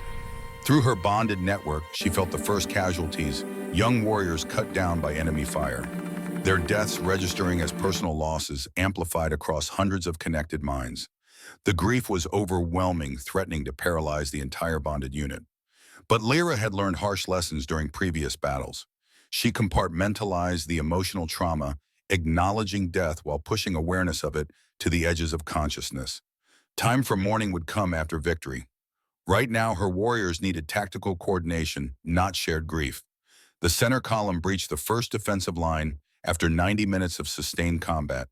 Cost 43 Alliance dead, over 100 wounded. Acceptable losses by military standards. devastating by human ones. Tyler led the strike team through the gap, 12 elite warriors tasked with penetrating deep into the stronghold, while main forces kept defenders occupied. The team moved with practiced precision, using bonded awareness to navigate through corridors and courtyards designed to confuse attackers. Each member knew exactly where every other member was positioned, creating tactical synergy that conventional units couldn't match. Dominic accompanied the strike team despite Richard's vehement objections. His logic was coldly practical. Lyra needed the anchor bond maintained at close range during combat operations. If he stayed at command posts kilometers away, the connection would stretch thin and potentially fail under stress. His place was near Lyra, where his presence could keep her stable regardless of circumstances. The deeper meaning went unspoken, but understood through their bond. He refused to ask her to risk everything while remaining safely distant. They were partners now, bound by choice and necessity. Whatever came, they would face together. The strike team reached the stronghold's inner sanctum after 2 hours of careful infiltration. The throne room occupied a vast chamber carved from living rock, natural stone columns supporting vaulted ceiling, decorated with conquered pack banners. Volkov waited there with 200 of his elite guard positioned in defensive formation that suggested he'd anticipated this exact scenario. The rogue general stood at the room's far end, a massive figure whose physical presence matched his reputation. Scars covered visible skin, testament to decades of warfare. His eyes held cold intelligence that had kept his coalition intact through sheer force of will and tactical brilliance. AlphaKing Thorn. I wondered when you'd arrive. Volkov's voice carried across the chamber with casual authority, as if discussing weather rather than the culmination of years of conflict. Dominic shifted to human form, accepting the tactical disadvantage of vulnerability to make his point clear. This ends today, Volkov. Your coalition is broken. Your operations are exposed. Surrender and face Alliance justice, or die here with your warriors. Justice, the word tasted like mockery in Volkov's mouth. You mean the justice that allows 8 packs to dominate regional politics, while everyone else scrapes survival from margins? The justice that killed every starbound who refused to serve your precious alliance. I've read the histories, AlphaKing. Your grandfather ordered the purge that murdered dozens of marked wolves whose only crime was existing outside your control. The accusation landed with uncomfortable accuracy. The purge had been brutal and indiscriminate, driven more by fear than genuine threat assessment. Dominic's family had participated, believing they were preventing catastrophe. But history was written by survivors, and nuance had been lost in the urgency of eliminating perceived danger. The purge was wrong. I won't defend it. But your solution, enslaving starbound and weaponizing them, is worse than the problem it claims to solve. Volkov laughed without humor. I didn't enslave anyone. I gave broken wolves purpose, direction, meaning. Natasha Blackwood was dying in a ditch when my scouts found her abandoned by her family during the purge. I saved her life and taught her to use her gifts productively. That she served my interests was simply practical application of available resources. The casual dismissal of 15 years of torture ignited rage that Lyra felt through every bonded connection. Around her, Tyler's strike team tensed for combat. Through the bond with Natasha handling the eastern column, she felt her cousin's fury matching her own. You broke a child and turned her into a weapon. That's not salvation. That's monstrous. Dominic's voice carried judgment that transcended personal conflict, speaking as AlphaKing responsible for protecting his people, rather than merely as warrior-facing enemy. Volkov shrugged. Monsters are defined by those with power to name them. If I'd won this war, history would call me liberator, who freed rogue packs from Alliance domination. But I'm losing, so I'm monster. The labels change, the necessity remains constant. He gestured to his elite guard. I'm not surrendering. But I'm also not fool enough to think I can win at this point. So I offer you alternative trial by combat. You and me. Your champions against mine. Winner takes both starbound and control of all territories involved. Loser accepts defeat completely. The proposal violated every tactical principle Dominic had learned across decades of military service. Single combat to decide strategic outcomes was romantic fiction, not serious warfare. But Volkov's eyes held calculations suggesting this was more than bravado. He wanted something specific from this offer. Through their deep bond, Lyra felt Dominic analyzing angles. Volkov was buying time. The question was why. What advantage did delay provide? What was he preparing that required keeping Alliance forces engaged rather than simply fighting to mutual destruction? Before Dominic could respond, the floor beneath them exploded. Volkov had rigged the throne room with enough explosives to collapse the entire chamber. Not immediately, but on timer designed to give his forces time to evacuate while burying Alliance leadership under tons of stone. The initial blast was just trigger creating chaos that masked the systematic detonation of load-bearing pillars. The ceiling came down in sections, massive granite blocks falling with crushing force. Tyler's strike team scattered warriors diving for cover or shifting mid-leap to avoid falling debris. 3 didn't make it, crushed instantly under multi-ton stones. Dominic grabbed Lyra and threw both of them behind a natural pillar as the chamber disintegrated. Through the bond, she felt his certainty that they were about to die, felt his regret that his tactical decisions had led to this moment, felt his determination to shield her body with his own in their final seconds. But Natasha's voice cut through the chaos, transmitted directly through Starbound connection. "I'm extending the bond. Hold on." From her position with the eastern column, Natasha reached out with power she'd been carefully rebuilding over weeks of recovery. The bonded network expanded catastrophically fast, connecting every Alliance warrior within the stronghold, regardless of distance. 800 minds linked instantaneously, the psychic shock of sudden connection nearly killing Natasha from sheer overload. But the expanded bond created something unprecedented. 800 wolves moving with perfect coordination, responding to crisis through shared awareness rather than individual panic. Warriors trapped under rubble felt rescue efforts converging before they could call for help. Injured fighters received medical attention from pack healers who knew locations and severity of wounds through direct psychic feed. The entire Alliance force became a single organism dedicated to preserving as many lives as possible. Lyra felt Natasha's consciousness fragmenting under the strain of maintaining such massive bond. Her cousin was burning herself out, spending psychological reserves with reckless abandon to save lives that would otherwise be lost. Through their starbound connection, Lyra could sense the cost, Natasha's sense of self eroding, as hundreds of other consciousnesses pressed against her fragile identity. She's going to kill herself maintaining this. Dominic heard the thought through their deep bond and made instant decision. Link with her. 2 starbound sharing the load. It's never been done, but neither has bonding 800 simultaneously. Lyra reached through the starbound connection toward Natasha's burning consciousness, felt her cousin's desperate gratitude as the burden suddenly distributed across 2 minds instead of 1. The synchronization was agonizing, 2 separate identities merging while still maintaining individual awareness. They became something between singular and plural, 2 voices speaking in harmony rather than sequence. Together, they stabilized the massive bond and coordinated rescue operations with supernatural efficiency. Within 10 minutes, survivors were extracted from rubble, injured or being treated, and fighting forces were reorganizing despite catastrophic losses. But Volkov had escaped in the chaos, taking his elite guard and disappearing into the mountain's defensive tunnels. The trap hadn't killed Alliance leadership, but it had cost them time and warriors they couldn't afford to lose.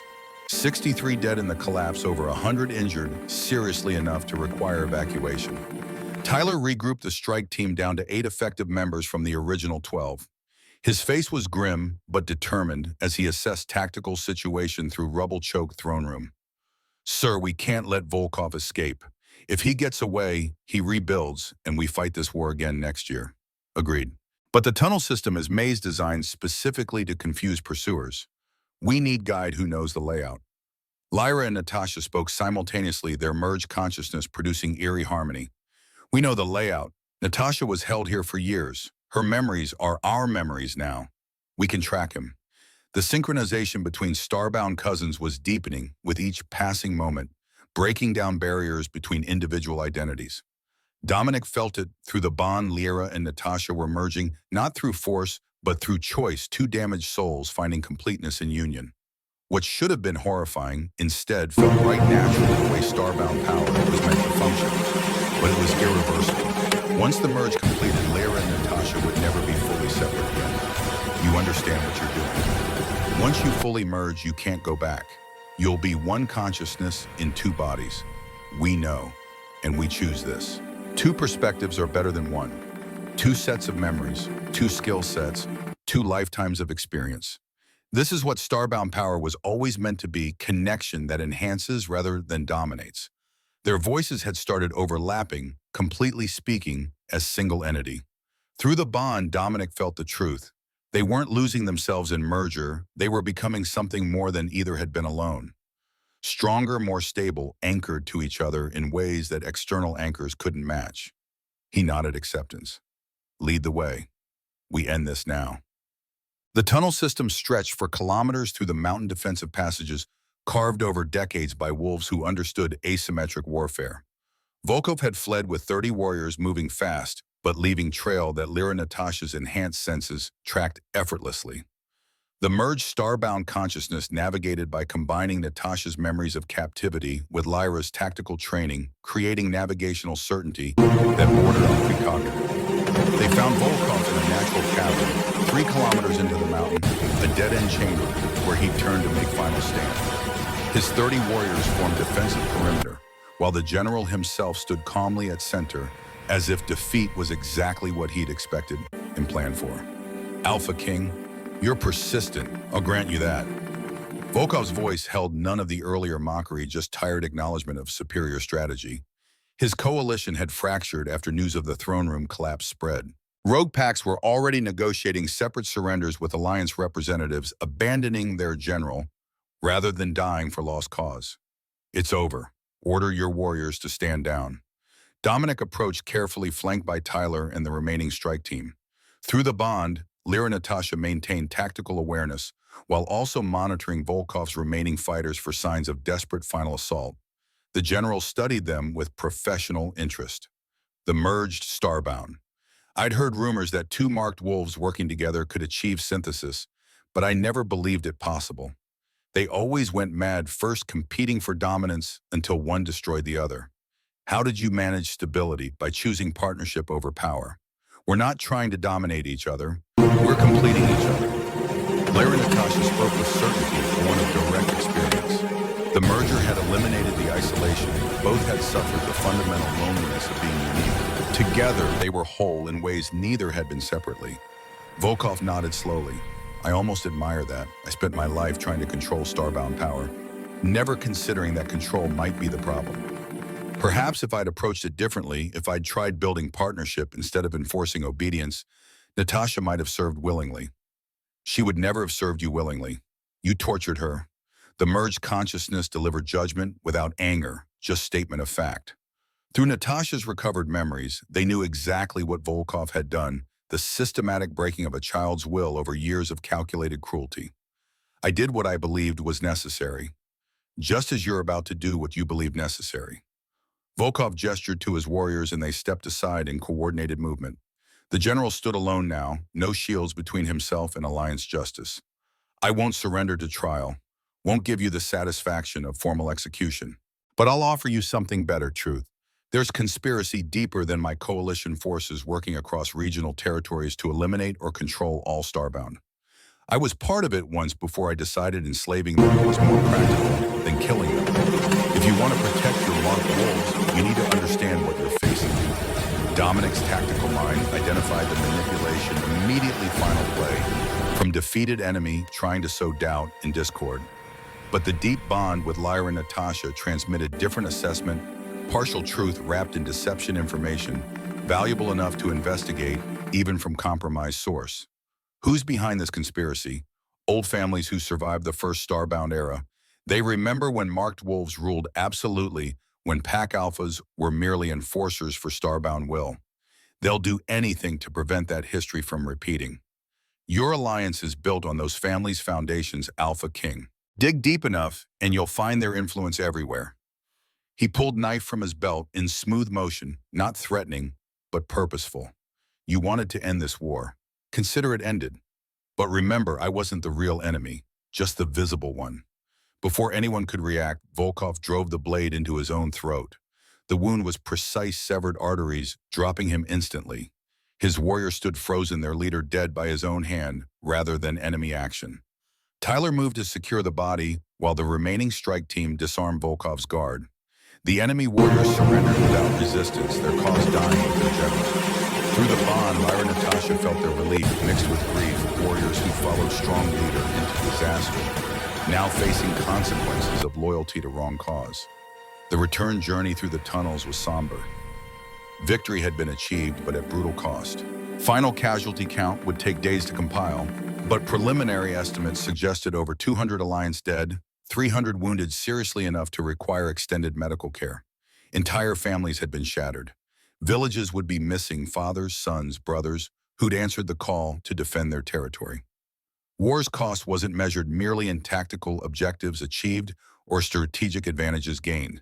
It was measured in empty chairs at dinner tables and children who'd grow up without parents, in the hollow grief that would mark communities for generations. Dominic felt that weight with crushing intensity as they emerged from the mountain. Richard met them at the tunnel exit, his expression showing relief at their survival and pain at the broader losses. Behind him, Alliance warriors were organizing defensive positions in case Volkov's coalition remnants attempted counterattack. But the fight had gone out of enemy forces. News of their general's suicide was spreading rapidly, and rogue packs were already sending surrender delegations. It's done. Volkov is dead. His coalition is fractured beyond recovery. Dominic's words should have carried triumph. Instead, they just sounded tired. Richard recognized the tone of commander who'd spent lives to achieve victory, who'd never forget the warriors who trusted his judgment and died following his orders. Tyler and his team lost 4 members. The eastern column took heavy casualties during their assault. The western approach succeeded, but at terrible cost. We won, but victory tastes like ashes. Richard's understanding came from shared experience. They'd both commanded in combat long enough to know that winning rarely felt like triumph. Mostly it felt like survival, purchased at prices that would haunt you forever. Gather the commanders. We need to organize occupation of the stronghold process prisoners and prepare formal surrender terms for the remaining rogue packs. Then we start bringing our people home. The work of victory stretched across the following weeks. Volkov's stronghold was systematically dismantled, its defensive positions demolished to prevent future warlords from using it as base. Prisoners were processed through military tribunals that balanced justice with pragmatism. Warriors who'd committed atrocities faced execution. Those who'd simply followed orders were given paths toward reintegration into legitimate pack society. The remaining rogue packs negotiated individual peace treaties with the Alliance, each agreement tailored to specific circumstances and histories. Some packs joined the Alliance voluntarily, seeing value in the stability and mutual protection it offered. Others maintained independence, but accepted treaty obligations that prevented future aggression. The regional map was redrawn with diplomacy instead of warfare, creating framework for lasting peace. But the cost remained visible everywhere. Memorial services filled the weeks following victory, honoring warriors who'd fallen defending their homes. Tyler Blackwood's name was carved into stone alongside 64 others from Silverpine, lone young wolves who'd answered their pack's call and never returned. Richard delivered the eulogy for his son with voice that broke multiple times, grief overwhelming the military discipline that had sustained him through decades of service. My son believed in the Alliance, believed that cooperation between packs was possible, that we could build something better than endless cycle of warfare. He died proving that belief was worth defending.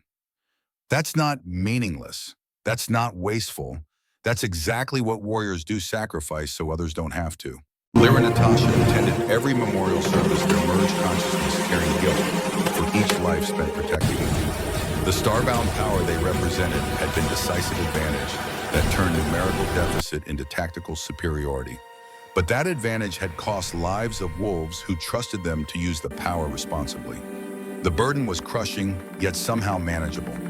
Where individual consciousness might have collapsed under the weight, merged identity distributed the grief across 2 sets of emotional resources.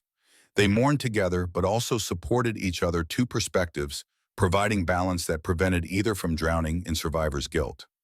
Dominic understood that dynamic through their deep bond.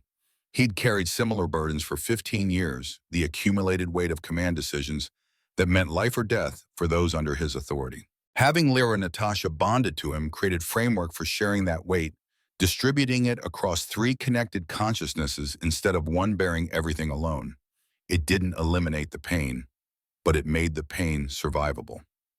2 months after Volkov's defeat, the Alliance convened formal peace conference attended by representatives from every pack in the region. 15 packs now expanded from the original 8 through diplomatic integration of former rogue territories.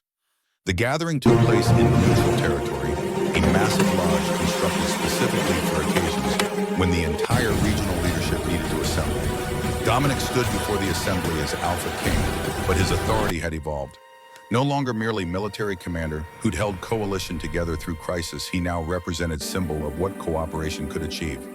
The victory over Volkov had proved that alliance principles worked even under extreme stress. We gather to formalize the peace we've won and establish framework for maintaining it. The war cost us dearly, over 300 alliance warriors dead, twice that number, wounded, entire communities scarred by loss. We owe it to those who sacrificed everything to ensure their deaths achieved lasting purpose. He outlined the proposed treaty structure, mutual defense obligations, trade agreements, dispute resolution mechanisms that didn't require warfare, and most controversially, protections for starbound wolves who might emerge in future generations. That final provision generated immediate debate.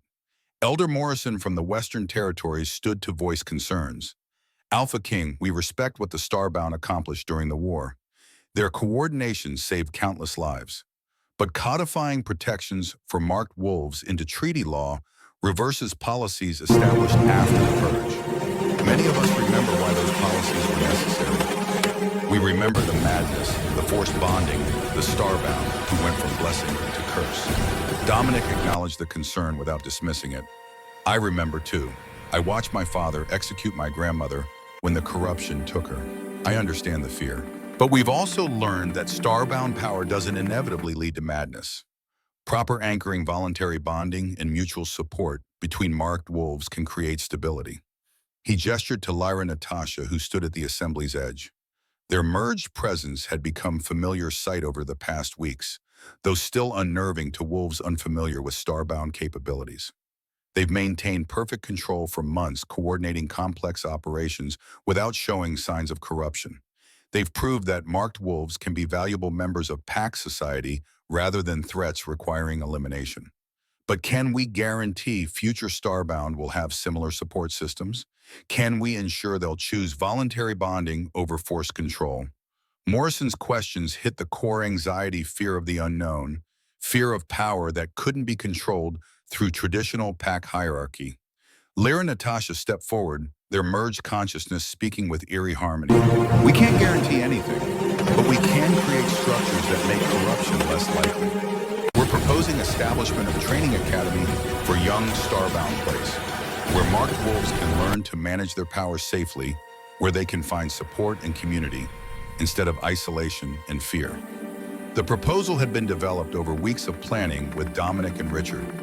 Rather than hiding starbound or trying to control them, the Academy would normalize their existence and provide resources for healthy development.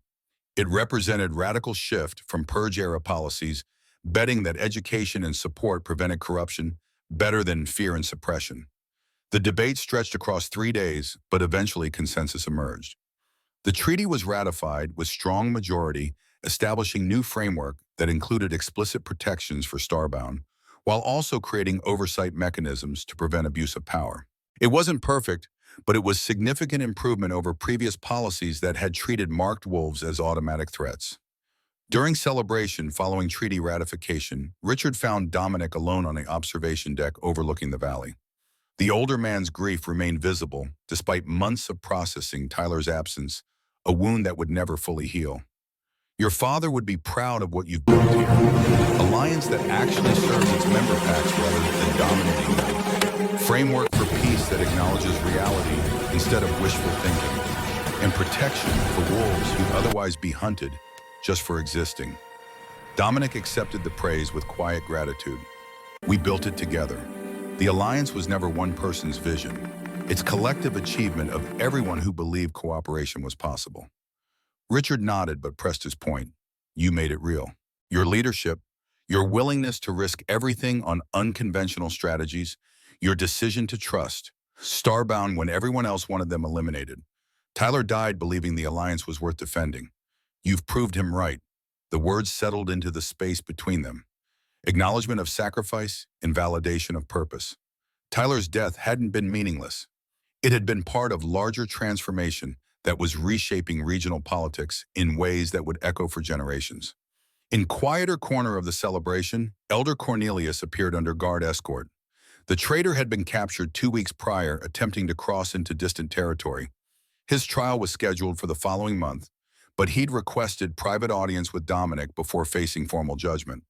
The AlphaKing granted the request, though every instinct warned against engaging with someone who betrayed his trust so thoroughly. They met in a secured room with guards positioned outside Cornelius, seated in simple chairs, looking decades older than his actual age. I don't expect forgiveness. I don't deserve it. But I need you to understand why I did what I did. The old man's voice carried weight of someone facing their own mortality and finding it wanting. Dominic remained standing, refusing to offer the casual comfort of shared seating. I was young when the first Starbound went mad. Watched her tear apart my childhood pack, forcing bonds on everyone within range, erasing their individual thoughts until they were just extensions of her will. It took 20 packs working together to stop her, and hundreds died in the process. I swore I'd never let that happen again. When Lyra appeared, when I realized what she was, I panicked. All I could see was history repeating. So I contacted Volkov, thinking he could control her, contain the threat before it spread. I didn't understand that control was the problem. I didn't see that she was different from the ones who'd gone mad. I was wrong, profoundly, unforgivably wrong. I betrayed everything I claimed to serve because I was more afraid of possibility than interested in reality. Dominic listened without interruption, recognizing the confession as genuine, even if it couldn't excuse the betrayal. Cornelius had fed intelligence to enemy forces compromised. Alliance security contributed to deaths of warriors who trusted their leadership to protect them. Motivation didn't mitigate consequences. You'll face tribunal next month. I won't interfere with military justice. But I want you to understand something before your sentence. Fear-driven decisions almost always make things worse. You tried to prevent catastrophe and nearly caused one instead. That's the lesson here. Cornelius nodded acceptance. Will you at least ensure that young Starbound have better support than previous generations? That's my only request. If marked wolves are going to exist, give them resources to stay sane. Don't force them into isolation that breeds exactly the corruption we all fear. That's already planned. The Academy will provide everything you're describing. Thank you. That's more than I deserve after what I've done. The tribunal convicted Cornelius of treason and sentenced him to exile from Alliance territories, stripped of rank and honor, but allowed to live. The punishment recognized that his betrayal stemmed from trauma, rather than malice, balanced justice with mercy in ways that demonstrated Alliance values. But exile was its own form of death for the pack members. Cornelius departed with the weight of his failures visible in every movement, a cautionary tale about the cost of letting fear override judgment. 5 years passed with remarkable stability. The Alliance expanded to 20 member packs treaty framework, proving flexible enough to accommodate diverse circumstances while maintaining core principles. Trade flourished, borders remained secure, and disputes were resolved through negotiation rather than warfare. The peace Dominic had fought for became reality experienced by a generation of young wolves who'd never known the constant warfare that had marked their parents' lives. Lyra Natasha's academy became cornerstone of regional stability.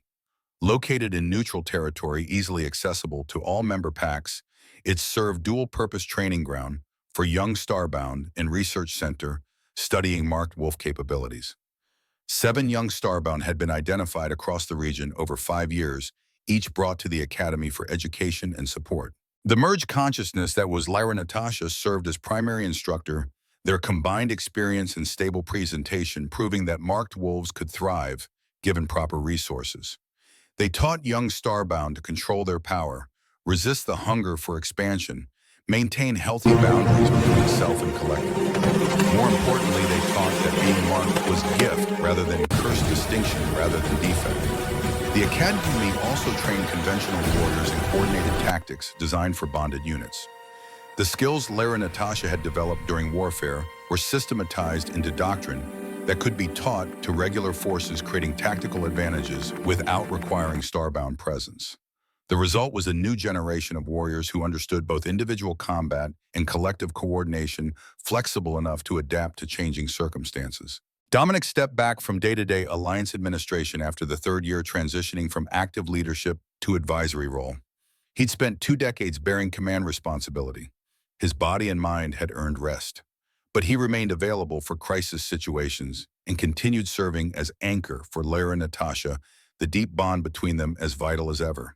Their relationship had evolved into partnership that transcended traditional mate bonds. 3 consciousnesses linked permanently, sharing experiences and perspectives in ways that would have been inconceivable before the war. They were family in the deepest sense, chosen connection forged through shared purpose and mutual sacrifice. Richard retired from military service after the peace conference, dedicating his remaining years to teaching tactical doctrine at the academy. Tyler's death had broken something in him, but he channeled grief into ensuring future generations were better prepared for threats they might face. His classes were demanding, uncompromising, and deeply respected. Warriors trained under Richard Blackwood were marked by competence that honored his son's memory. On quiet evening 5 years after Volkov's defeat, Border Patrol reported unusual activity, 3 young wolves approaching from distant territory, displaying constellation marks and requesting asylum. They'd heard stories about the Alliance's academy, about place where starbound were protected rather than hunted. They'd traveled for months to reach safety. Dominic received the report with mixture of satisfaction and concern.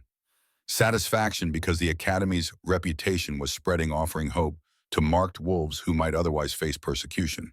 Concern because 3 starbound arriving simultaneously suggested larger populations existed beyond Alliance territories, populations that might eventually create political complications. He found Lyra and Natasha in the Academy's training yard, working with the current cohort of young marked wolves. Their merged consciousness radiated calm authority that helped nervous students feel secure. When they saw Dominic approaching, they dismissed the class and met him at the yard's edge. "We heard 3 more starbound seeking shelter." The merger spoke with harmonized voices that had become distinctive signature. This is becoming pattern. Word is spreading about the Academy, about Alliance protections. We're going to need more instructors, more facilities, possibly satellite locations in other territories. That's good news. It means we're succeeding. Every starbound who reaches safety is one who won't be hunted, broken, or forced into hiding. That's what we fought for. Dominic felt the truth through their bond. This was exactly what the war had been about. Not just defeating Volkov or establishing peace, but creating a world where difference was protected, rather than persecuted, where power came with responsibility, but also with support. The 3 young starbound arrived at the academy 2 days later, exhausted from travel, but visibly relieved to reach sanctuary.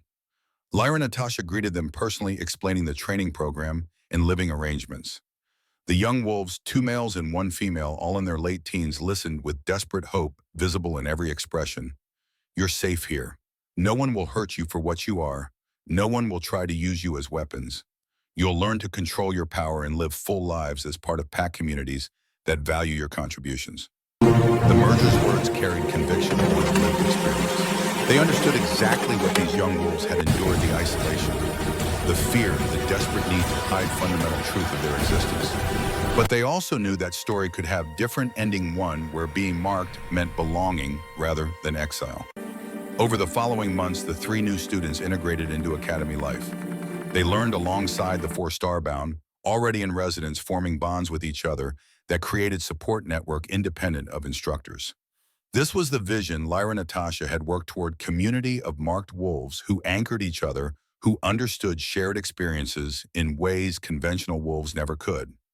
The 7th student, a young female named Sarah, approached Lyra and Natasha during private session. She'd been at the academy longest, nearly 3 years, and her control had developed remarkably. But questions remained. What happens after we complete training? Do we go back to our home packs?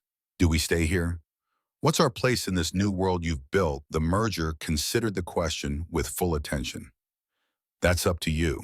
Some marked wolves will choose to stay with the academy, becoming instructors for future generations. Others will return to their home territories, serving as resources for their packs. A few might establish new communities specifically for starbound places, where marked wolves can live without feeling like exceptions. What did you choose? We chose all of it. We teach, we serve the Alliance, we're building a starbound community. But we're also showing that marked wolves can integrate fully into conventional pack society. There's no single right answer, Sarah. You get to decide what kind of life you want. The conversation reflected broader transformation happening across regional territories. Starbound were no longer anomalies requiring special handling or threats demanding elimination. They were simply wolves with particular gifts contributing members of society who happened to have unusual abilities.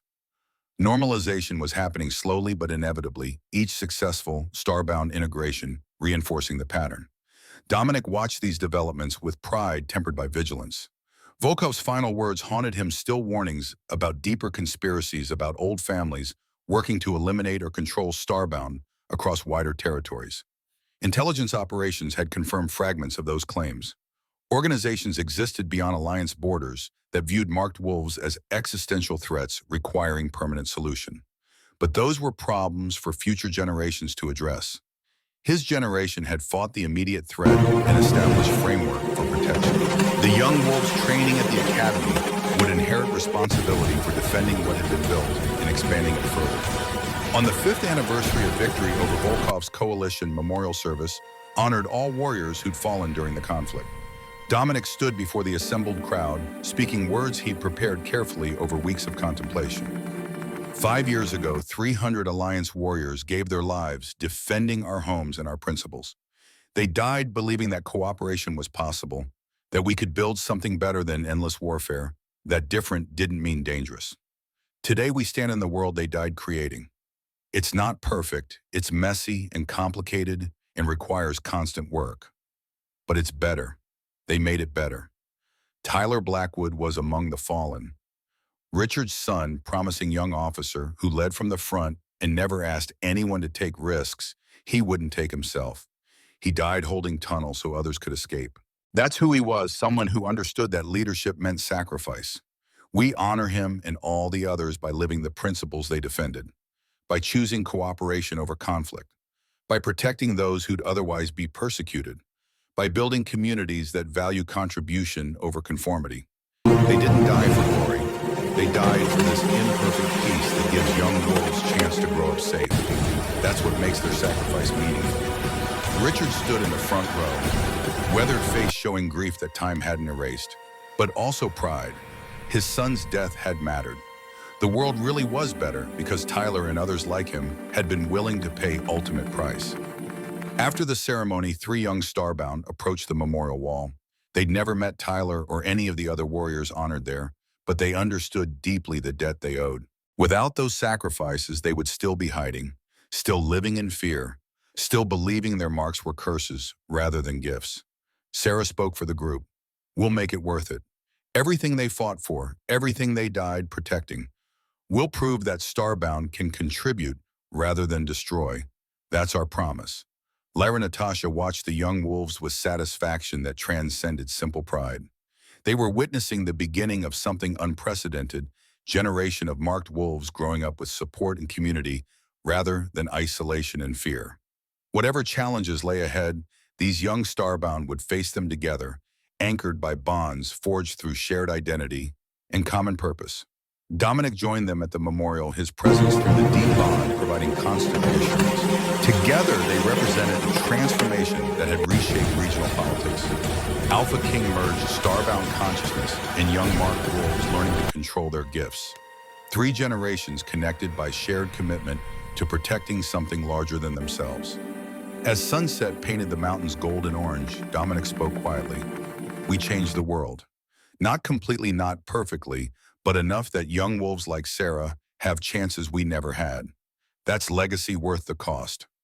Lyra Natasha's merged voice carried harmonized agreement. They called me the last starbound, called us the last. They were wrong. We weren't the last of dying era. We were first of something new. An age where different meant exceptional, where marked meant chosen for purpose rather than cursed with burden.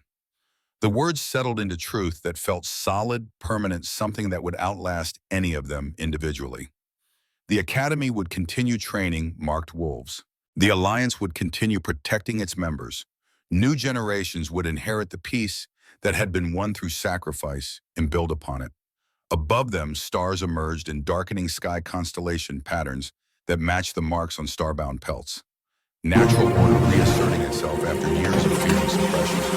The marked wolves were home finally welcomed rather than hunted. Sarah and the other young starbound stood silently at the memorial wall constellation, marks glowing faintly in twilight. They represented the future marked wolves raised with confidence rather than shame, trained to contribute rather than hide, secure in knowledge that being different was gift rather than curse. The war was over. The peace had held, and the world they'd fought to create was becoming reality, one trained starbound at a time. Dominic felt bone-deep satisfaction through exhaustion that came from carrying leadership burden for too long. His work was complete. The Alliance would continue under new leadership. The Academy would produce new generations of stable starbound, and the framework he'd built would protect those who came after. He'd spent his entire adult life fighting wars or preparing for them.